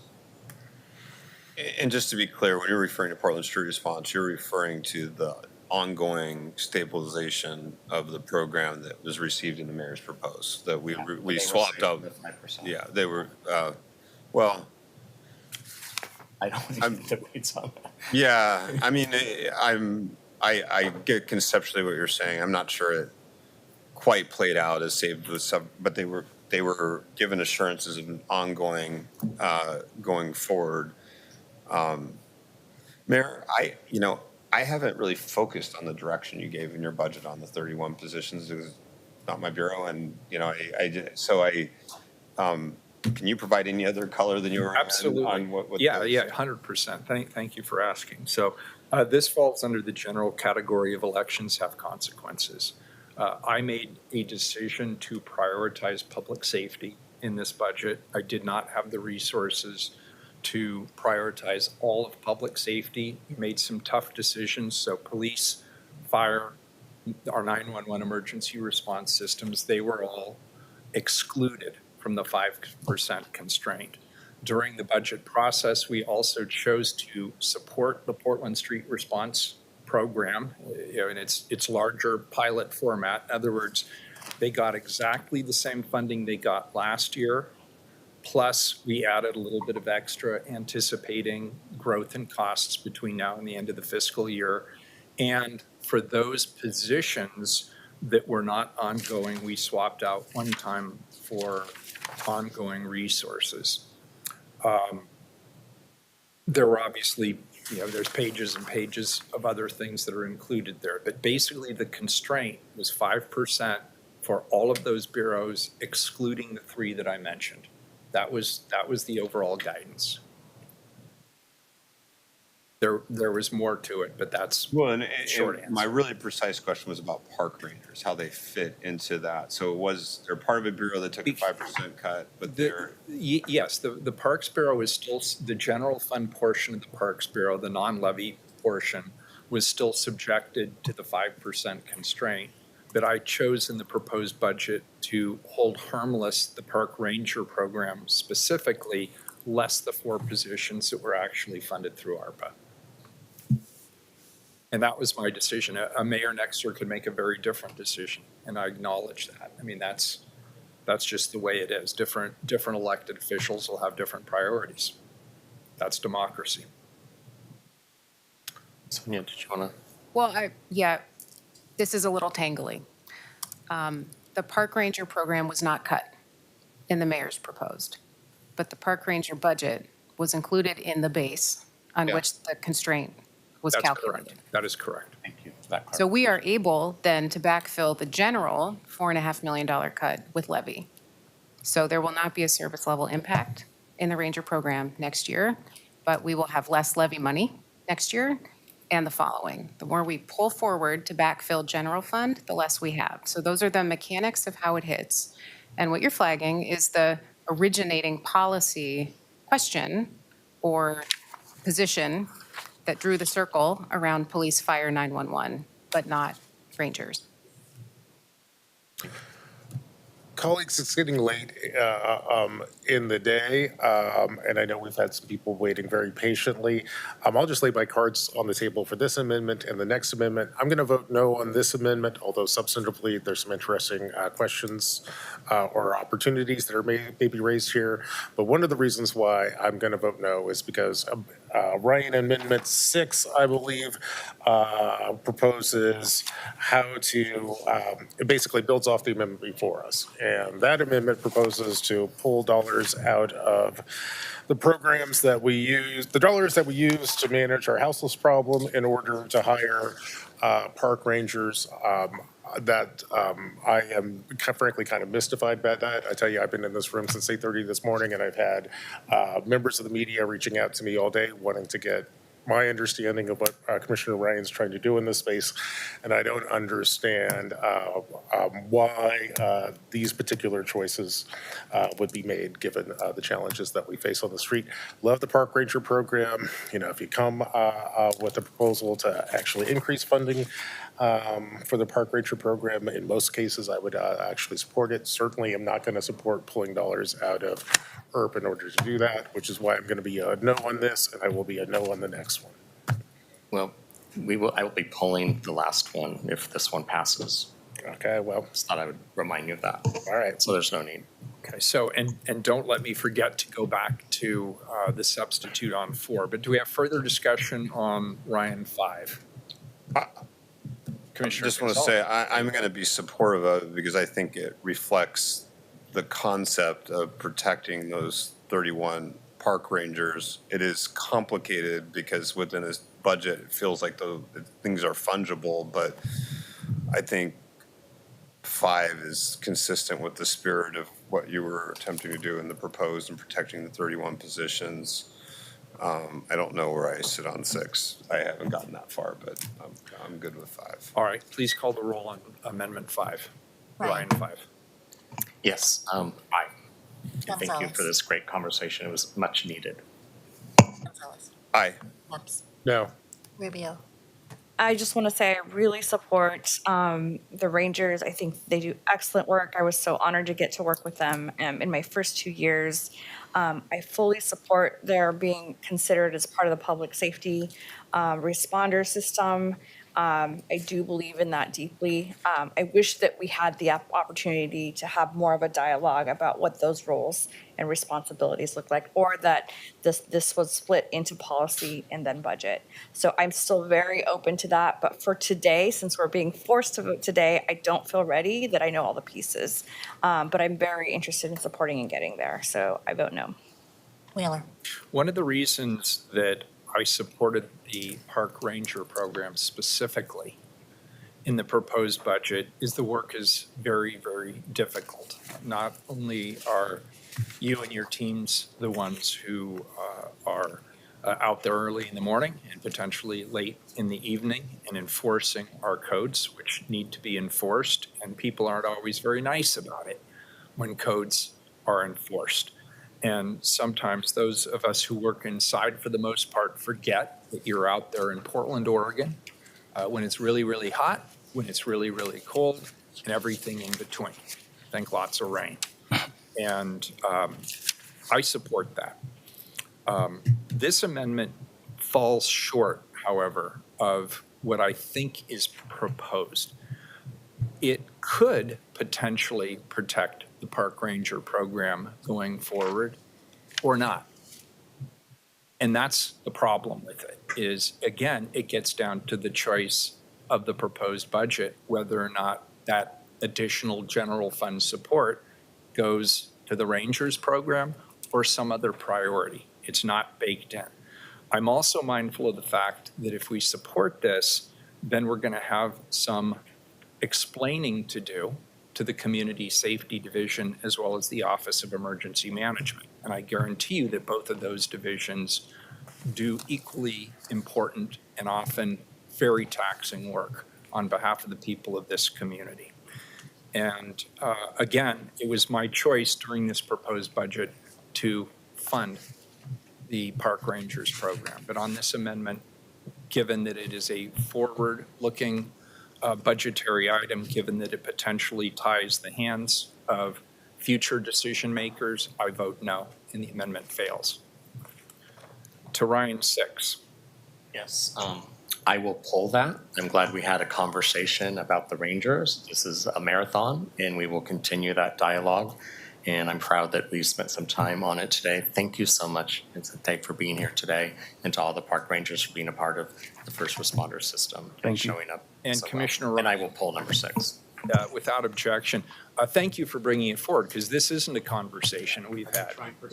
And it's been a really good one. And I appreciate that. So thank you. Substitute 4, do we have? Really close. You're really close. Why don't we take a couple of minute break? Is that okay? How about we vote on Maps Ryan? Yeah, can we get the other one done? Yeah. Yes. Did I miss one? I'm Yeah, we sorry. got Maps Ryan. It'll be quick. Oh, I apologize. Yeah. we have the 6 is Maps pulled. Ryan. I forgot about Maps Ryan. This is the LGBTQIA2S plus program. Any further questions or discussions? Colleagues, I'll just point out, we're just restoring a position that was cut and the mayor was proposed. It's a 2-person program. One was a temporary position. We're going to restore that temporary position for 1 more year. And I very much appreciate Commissioner Ryan's collaboration and support on this one. Good, and I'll just say, the reason it was eliminated was it was a limited term position, and I got rid of all the limited term positions per guidance. And I know this is important to my colleagues, so I will be supportive of it. Thank you, sir. Any further discussion on Maps Ryan 1? Seeing none, please call the roll. Yeah, I'm excited to support this. I wish it was a one-time only, but we'll be able to tackle that hopefully soon. I vote aye. Gonzalez. Aye. Maps. Aye. Rubio. Aye. Wheeler. Aye, the amendment passes. And how much more time do you think you need, Lindley? 5 minutes? 5 minutes, okay. Why don't we take a break till 5 o'clock straight up, and we'll come back. We're in recess.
I believe where we left off is we were looking at Ryan for possibility of an amendment or a substitute.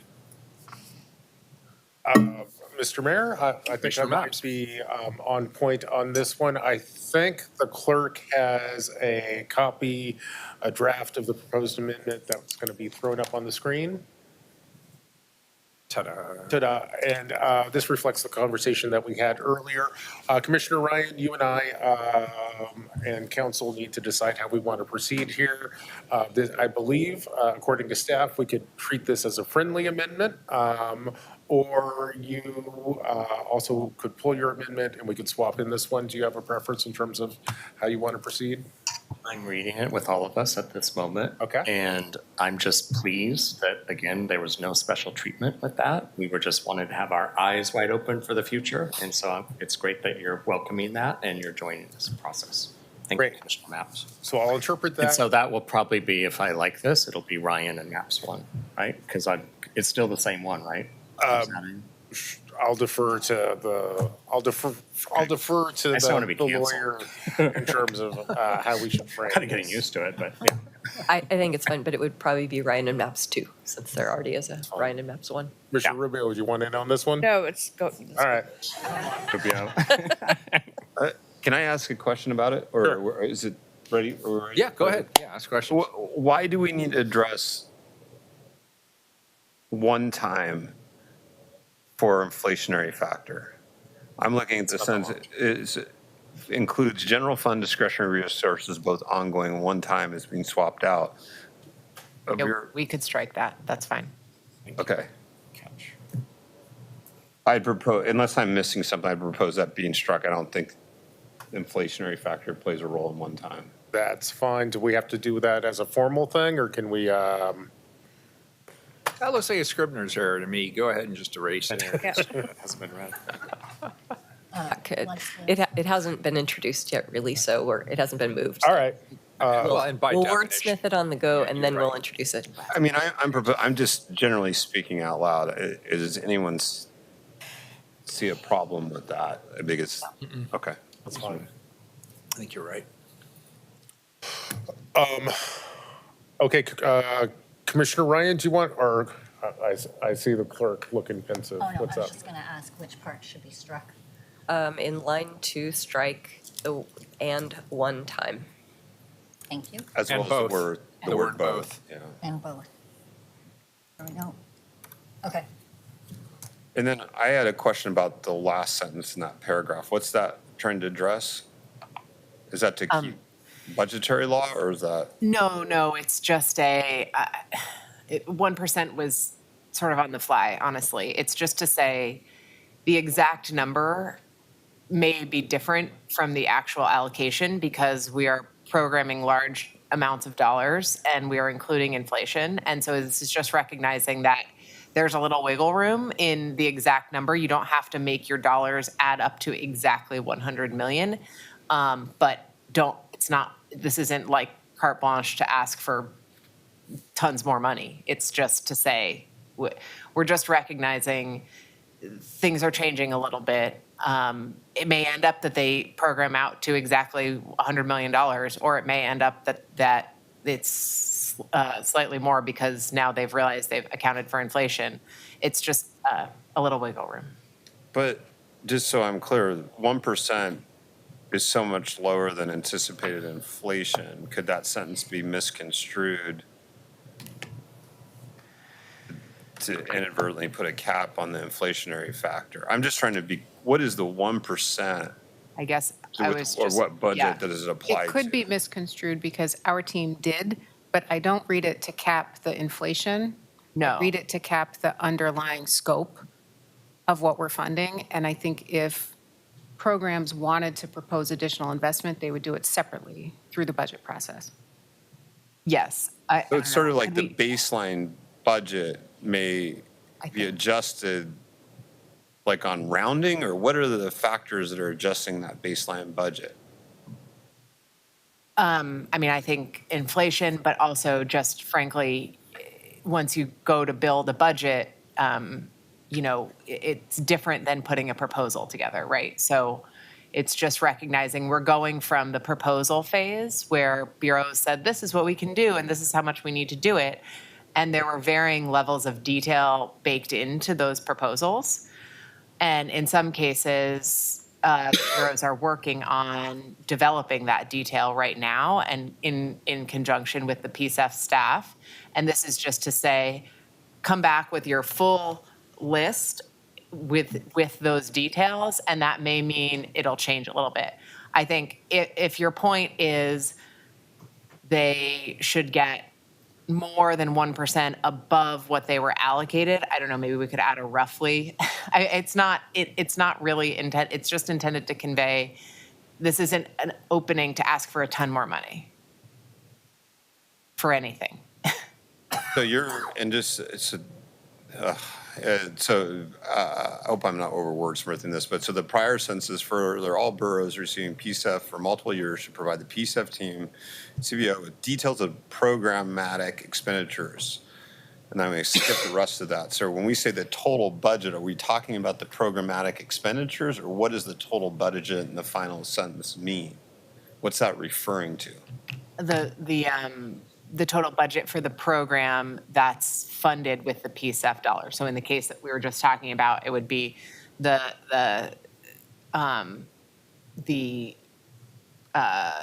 urban forestry program and what is all included in there. And when you're looking at it over a 5-year time horizon, you would say, this is the amount we've calculated for inflation over that 5-year time horizon. So that would be one of the items, but Although this mostly accounts for where an investment has been proposed or made and the programmatic building is not complete, still needs to be done. That does not apply here. We have an ongoing, fully built-out program For parks. in our case, but this is broader and including for new investments where the work is not yet fully programmed. So I think you're just trying to draw a circle around accounting for inflation does not open the door to doubling the scope and size of the program. yes, yeah, right. Okay. I just didn't want this to be misconstrued to inadvertently undermine the intent of this entire budget note, which was to account for inflation. And so if folks don't feel like that's a risk, then I'm not sure I'm concerned. You read the sentence in the app by itself, it could be misinterpreted. I think you're Can I ask a question? What happens if we just lose the sentence? Is this sentence doing any work here that is substantively important? I'm worried about losing the sentence, though. Okay. Shouldn't we just go, we had staff work on this for a long time, Sure. so I feel like. I don't care. Lindley? If council wants to make the legislative intent clear that is intended to do what both of the staff up here described it, which is essentially, base budget is probably not the right word, but the programmatic elements and not apply to the inflation factor, I think that's adequate. Is that correct, Ruth? Yeah, I think it is just to say, you can make clear the amount of inflation you're expecting. That may mean that you are asking for more than you were initially allocated, but it shouldn't be a lot more. So if you could add roughly 1%, I mean, it's not intended to say people, the point is people don't need to be like counting the pennies on their $100 million allocation. Right. But I want to be, just to be crystal clear though, inflation's 5% a year. We're talking, the program's $7 million in year one, right? So you're talking $350,000 for year one inflation, and then that gets compounded each year. Over 5 years, you're talking well in excess of 1%. So I just want to, that's why with a fresh set of eyes, I'm just concerned about how that might be misinterpreted. Ruth, I wonder, rather than quantifying and saying 1%, whether you want to instead draw a circle around standard inflationary factors as defined by whatever. Sure. What if you said exclusive of inflation, that total budget should be within 1% or below the initial PSEF allocation amount? That's fine too, yeah. Because you're separately calculating inflation, that's going to do what it's going to do, and then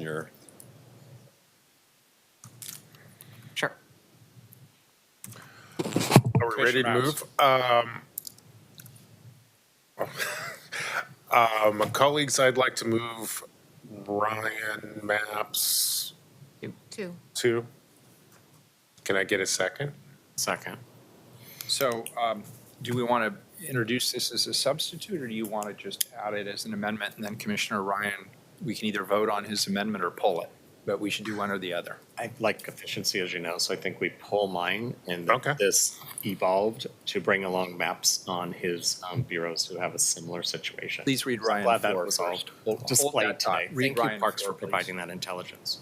Yeah. Sorry. Read Ryan 4, please. Is this what we're looking, Read Ryan 4. the old Ryan Just for? read Ryan, the old Ryan 4, please read it. Okay. Budget note, parks, urban forestry, PSF inflation. Perfect. And you're withdrawing that, correct? Yes, because Okay, this good. one will handle it. Now, back to And it Commissioner includes Maps, proposing a Commissioner new Maps' amendment. bureaus that didn't. I move Ryan Maps 2. May I get a second? Second. Ryan and Maps move, Commissioner Rubio seconds. This is it. Any further discussion? Please call the roll. Ryan, I'm so glad we landed here. This is about having our eyes wide open so that when we make an agreement with the community about doing services for street trees, we won't be cutting those services in year 3 or 4 because we didn't have this conversation and we didn't plan for the inflationary pressures like we do in Cal. So this is where we are when we combine a new fund into our general operations. We just have to take these extra steps. I really want to thank Parks budget team for flagging this and for allowing us to have this really smart conversation today and making it whole. I vote aye. Gonzalez, I vote aye. Maps, Aye. Rubio. Aye. Wheeler. Love the collaboration. Thank you, everybody. I vote aye, and the amendment is adopted. Commissioner Maps, did you have another comment? Nope. Very good. Colleagues, I'm seeking a motion to approve these updates to the change memo. So moved. Commissioner Maps moves. Can I get a second? Second. Commissioner Gonzalez seconds. Please call the roll. Ryan. Gonzalez. Aye. Maps, Aye. Rubio.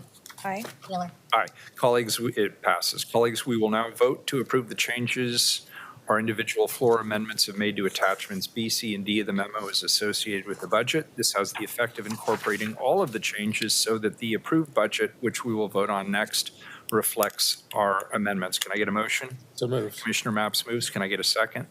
Commissioner Gonzalez seconds. Any further discussion? Seeing none, please call the roll. Ryan. Aye. Gonzalez. Aye. Maps, Aye. Rubio. Wheeler. Aye. The motion carries. Colleagues, I'm now seeking a motion to approve the budget as amended. So moved. Commissioner Maps moves. Can I get a second? Commissioner Ryan seconds. Any further discussion on the approved budget as amended? Seeing none, please call the roll. Ryan. Yeah, I think I should say something besides aye on this. I just want to pause for a moment and thank the mayor and my colleagues and most of the thousands of city employees who are no doubt very involved in this entire journey the past months. When it gets to our level, I know that you've all done a lot of work prior to that, so thank you. As a successful budget is one that successfully aligns dollars with community values and needs, and I think we did that today. And we also put out into the dais some very important innovative conversations that we began today that will continue. I vote aye. Gonzalez. First, I want to thank the truly collaborative efforts made by, in my office, the Public Safety Deputy City Administrator Mike Myers, Fire Chief Ryan Gillespie, BOAC Director Bob Kazi, PBM Director Shad Ahmed, and in addition to the Mayor and his team. As we all have recognized, this has been an incredibly tough budget year.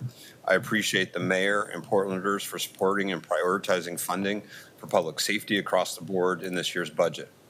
In public safety, we've been facing some major structural and financial deficits years in the making. This budget doesn't fix all of those problems. Of course, they will take a more concerted focus in future budget years, but it does make takes meaningful steps to address them in ways that help carry this important work forward. We've avoided the closure of fire stations, we've avoided brownouts and other reductions in frontline public safety staff that impact emergency response times when someone's life is literally on the line. We've continued to invest in the employment pipeline across the board, ensuring we have the resources we need to meet and overcome the challenges our first responders and local residents face every day, now and in the future.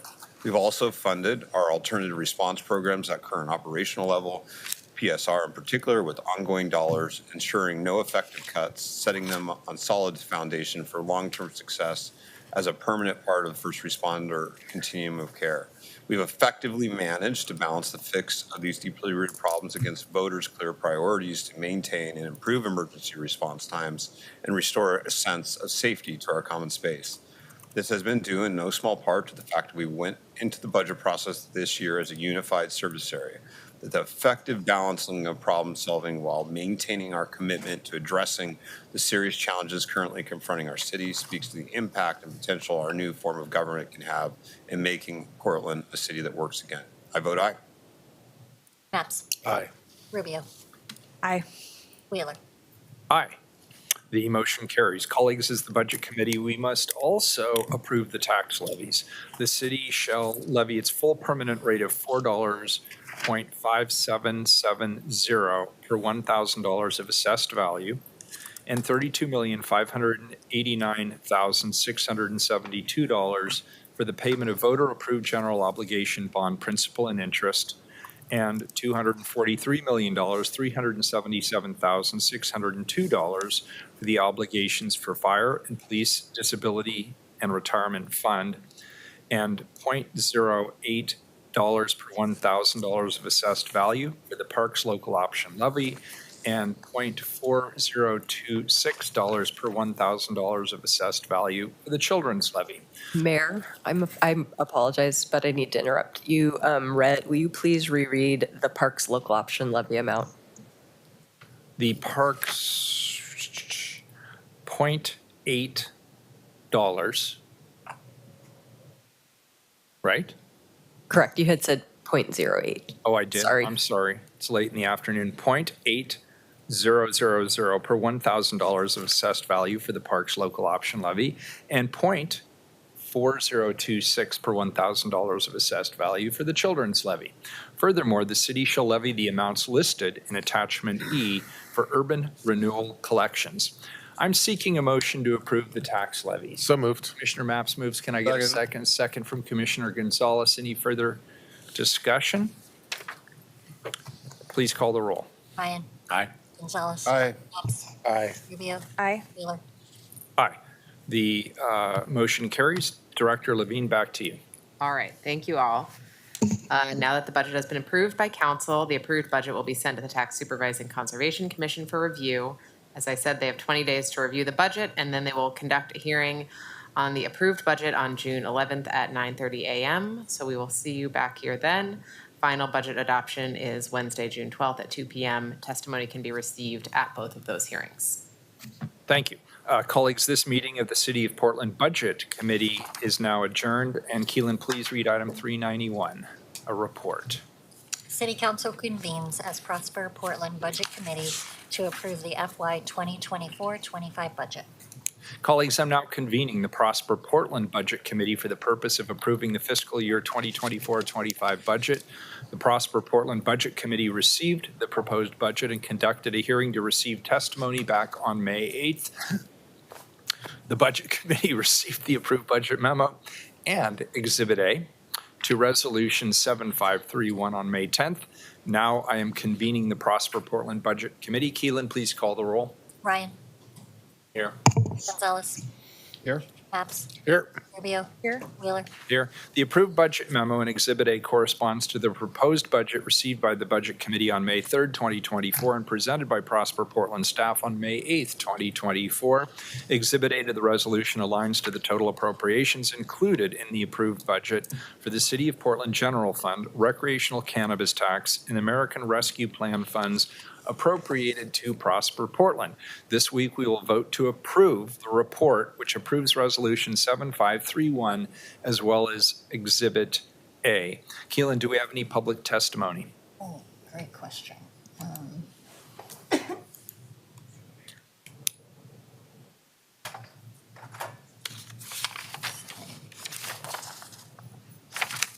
We do. We have one person, oh, no, sorry, 3 people signed up. Great. First up, Santino Juarez. Welcome. Thank you for being here, and thanks for your patience. I can go now.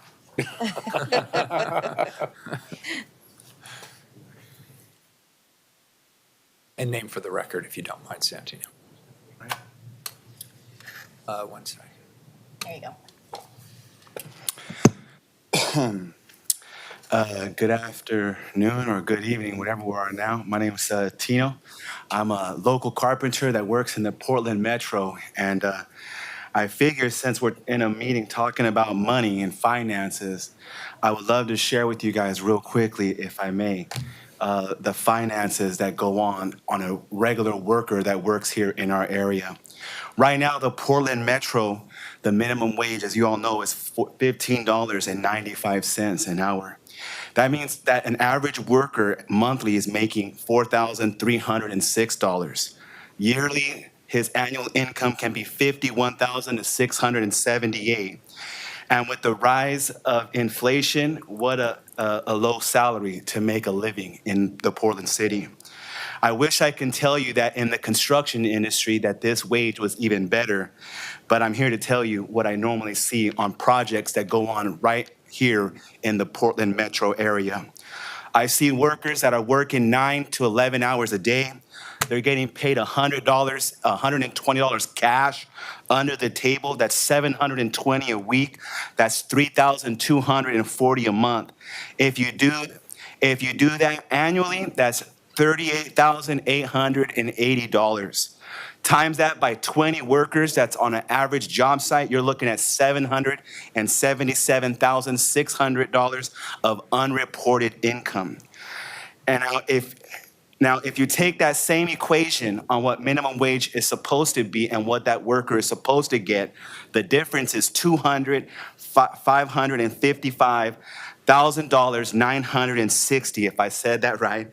And with criminal contractors using cash payment and under the tables to their advantage, this not only robs the worker of Social Security, workers' comps, and much needed taxes that go for workers that bid on construction sites, but let's think about the big financial picture. Because if this man's being robbed of wages and wages are being unclassified or they're not being reported, that is tax revenue that is missing for our fire department, our police, that response time, our roads, our homelessness, other things that you guys can be putting money to. The Lentz area on Southeast 92nd, it experienced the same thing right under Prosper Portland's nose with Pacific Cap using illicit contractors like TMG Wall Systems that take practice in this. And I'm asking, as we're here talking about money this evening, let's not point to OSHA and BOLI that they are the answers and the proper place to report to, because they are way underfunded. I'm asking this group of leaders here this evening, as we are talking about money, what is in place that protects the worker and the local workforce that works here in the Portland metro area? Thank you for your time. Thank you, Tino. Next up, we have Nakia Hunter. Commissioner Maps, did you have a comment? I'll hold. Okay. Welcome. Thank you for being here. Thank you for your patience. Thank you for having me. Mr. Chair, that'll be some funny stuff. Okay. Good afternoon. Well, actually, good evening, Commission. Today, I want to highlight the critical importance of maintaining accountability and transparency on construction projects, especially when funded by the general fund. When public money is allocated towards these projects, the stakes are incredibly high, and not only in the terms of financial investments, but also regarding public trust and community welfare. First, the accountability ensures that every dollar is spent wisely and effectively in construction. This means adhering to budgets, meeting deadlines, and delivering high-quality results. Expectations and deliverables must be defined from the outset to avoid cost overruns, delays, and substandard work. This is not just a matter of fiscal responsibility. It is about respecting the taxpayers' hard-earned money.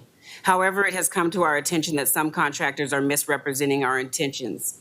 They suggest that we are pushing for prevailing wage standards to apply universally to every project. This is a misunderstanding. We truly advocate for the accountable, transparent measures for all projects. We want to ensure that the work being done is performed by licensed, responsible bidders, and that distinction is critical. Transparency builds trust and confidence amongst stakeholders. When progress reports and financial statements are openly shared, it fosters an environment of trust and cooperation. Transparency ensures that all parties involved, from project managers to the public, are aware of the project status and any challenges that arise. This openness helps to prevent corruption and mismanagement, as every decision and expenditure can be scrutinized. Moreover, Prosper Portland's 24-25 budget incorporates the returning TIF decision package and transitions a significant portion of funding for programs and operations experiencing programs and operations for expiring TIF districts to new returning TIF general fund resources. The setup for accountability past the decisions to build, the material to use, and the developer agreements is lacking at best. Language is implemented in the general contractor's requirements to oversee the projects, but the follow-through we are finding is not there. Workers are being harmed to provide cheap and sometimes free labor. A subcontractor transparency ordinance would ensure after permit issuance, but prior to the start of construction, lead contractors would be required to disclose information for their subcontractors working on the following project types and require building permits, planning and development services, and the right-of-way permits. Contractors and subcontractors should have no problem increasing the requirements for state contractor licenses, city business licenses, and worker comp policy information, and any labor enforcement activity against the contractor to be disclosed. Let's protect our investments in the projects and the working class. Let's protect them like we here today talked of protecting the trees. Thank you. Thank you. Next up, we have Jesus Sauceda. Welcome, Jesus.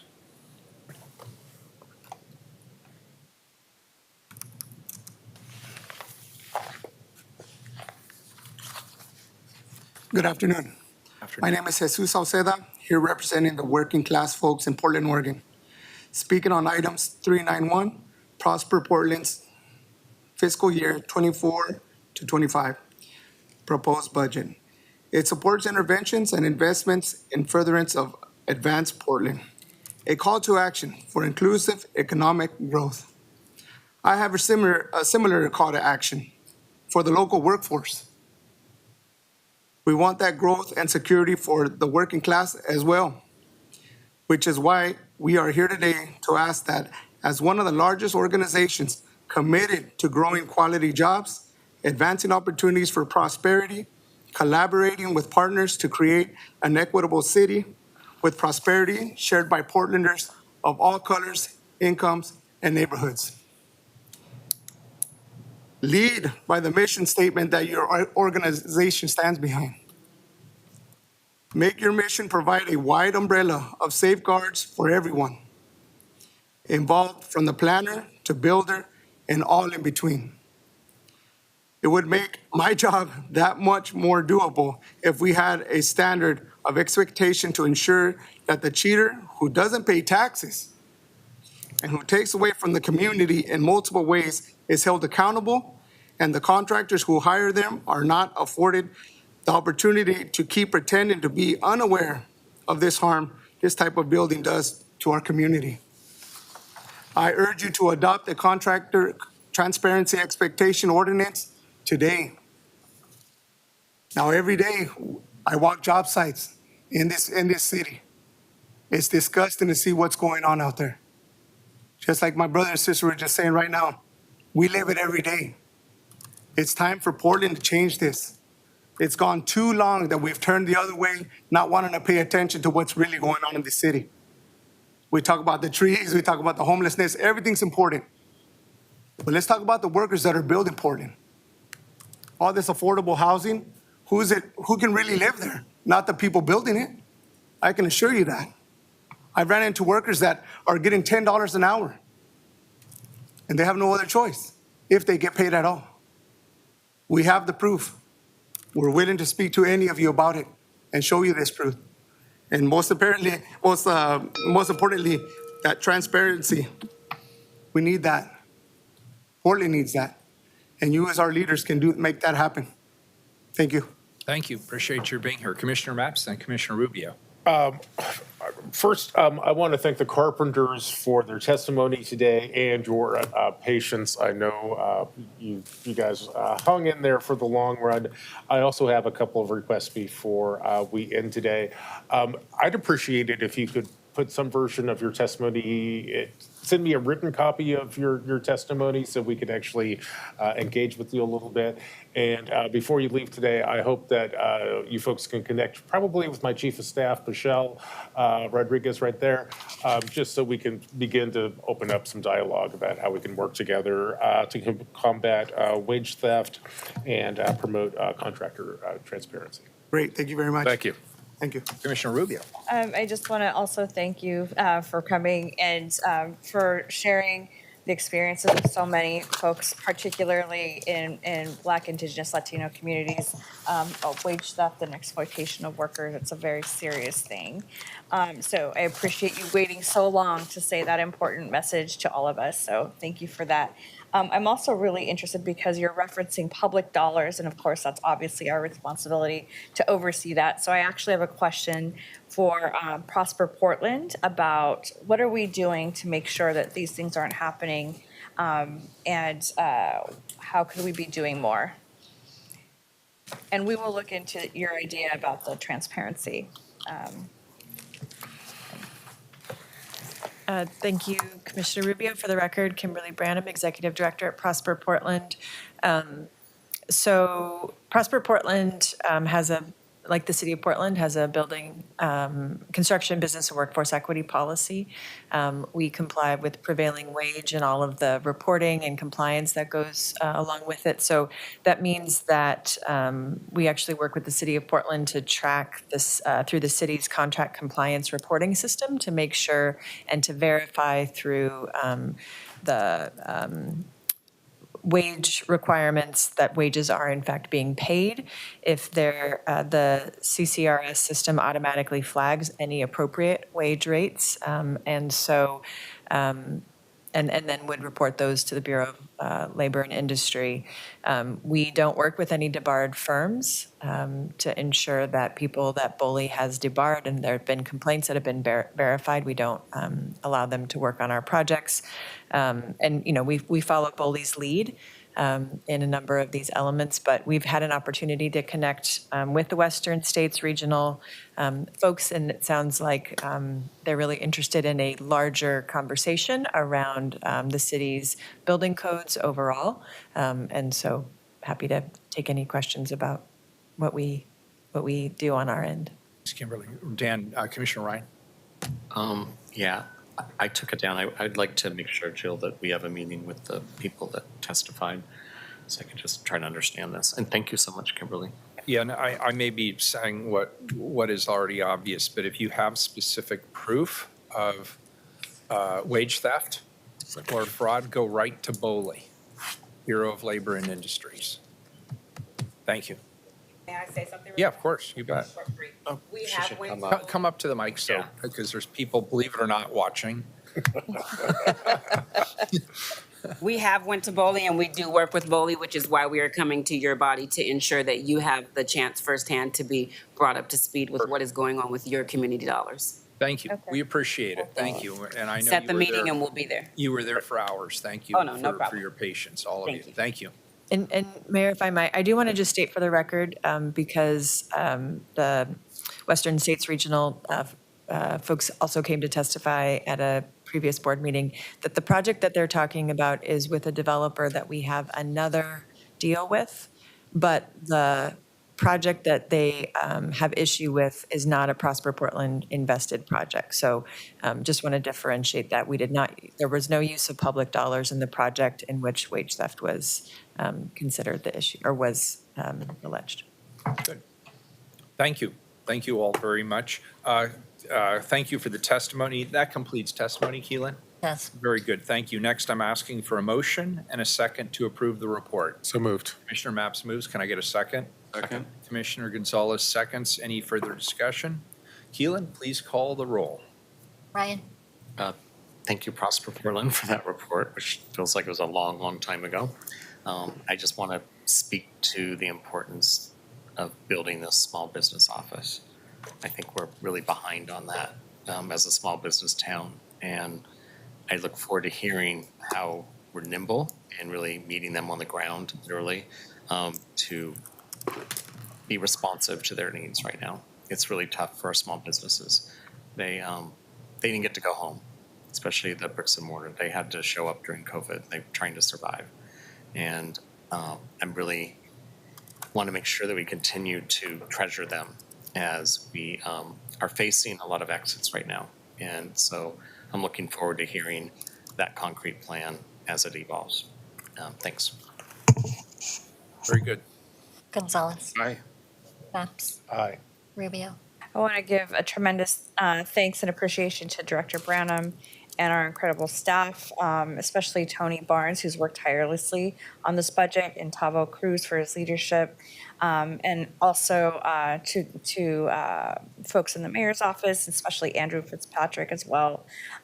Really glad, again, as my colleague said, that we are seating the small business office. I think it will do untold things this next year in ways that the city's been waiting for a long time. So appreciate your leadership there.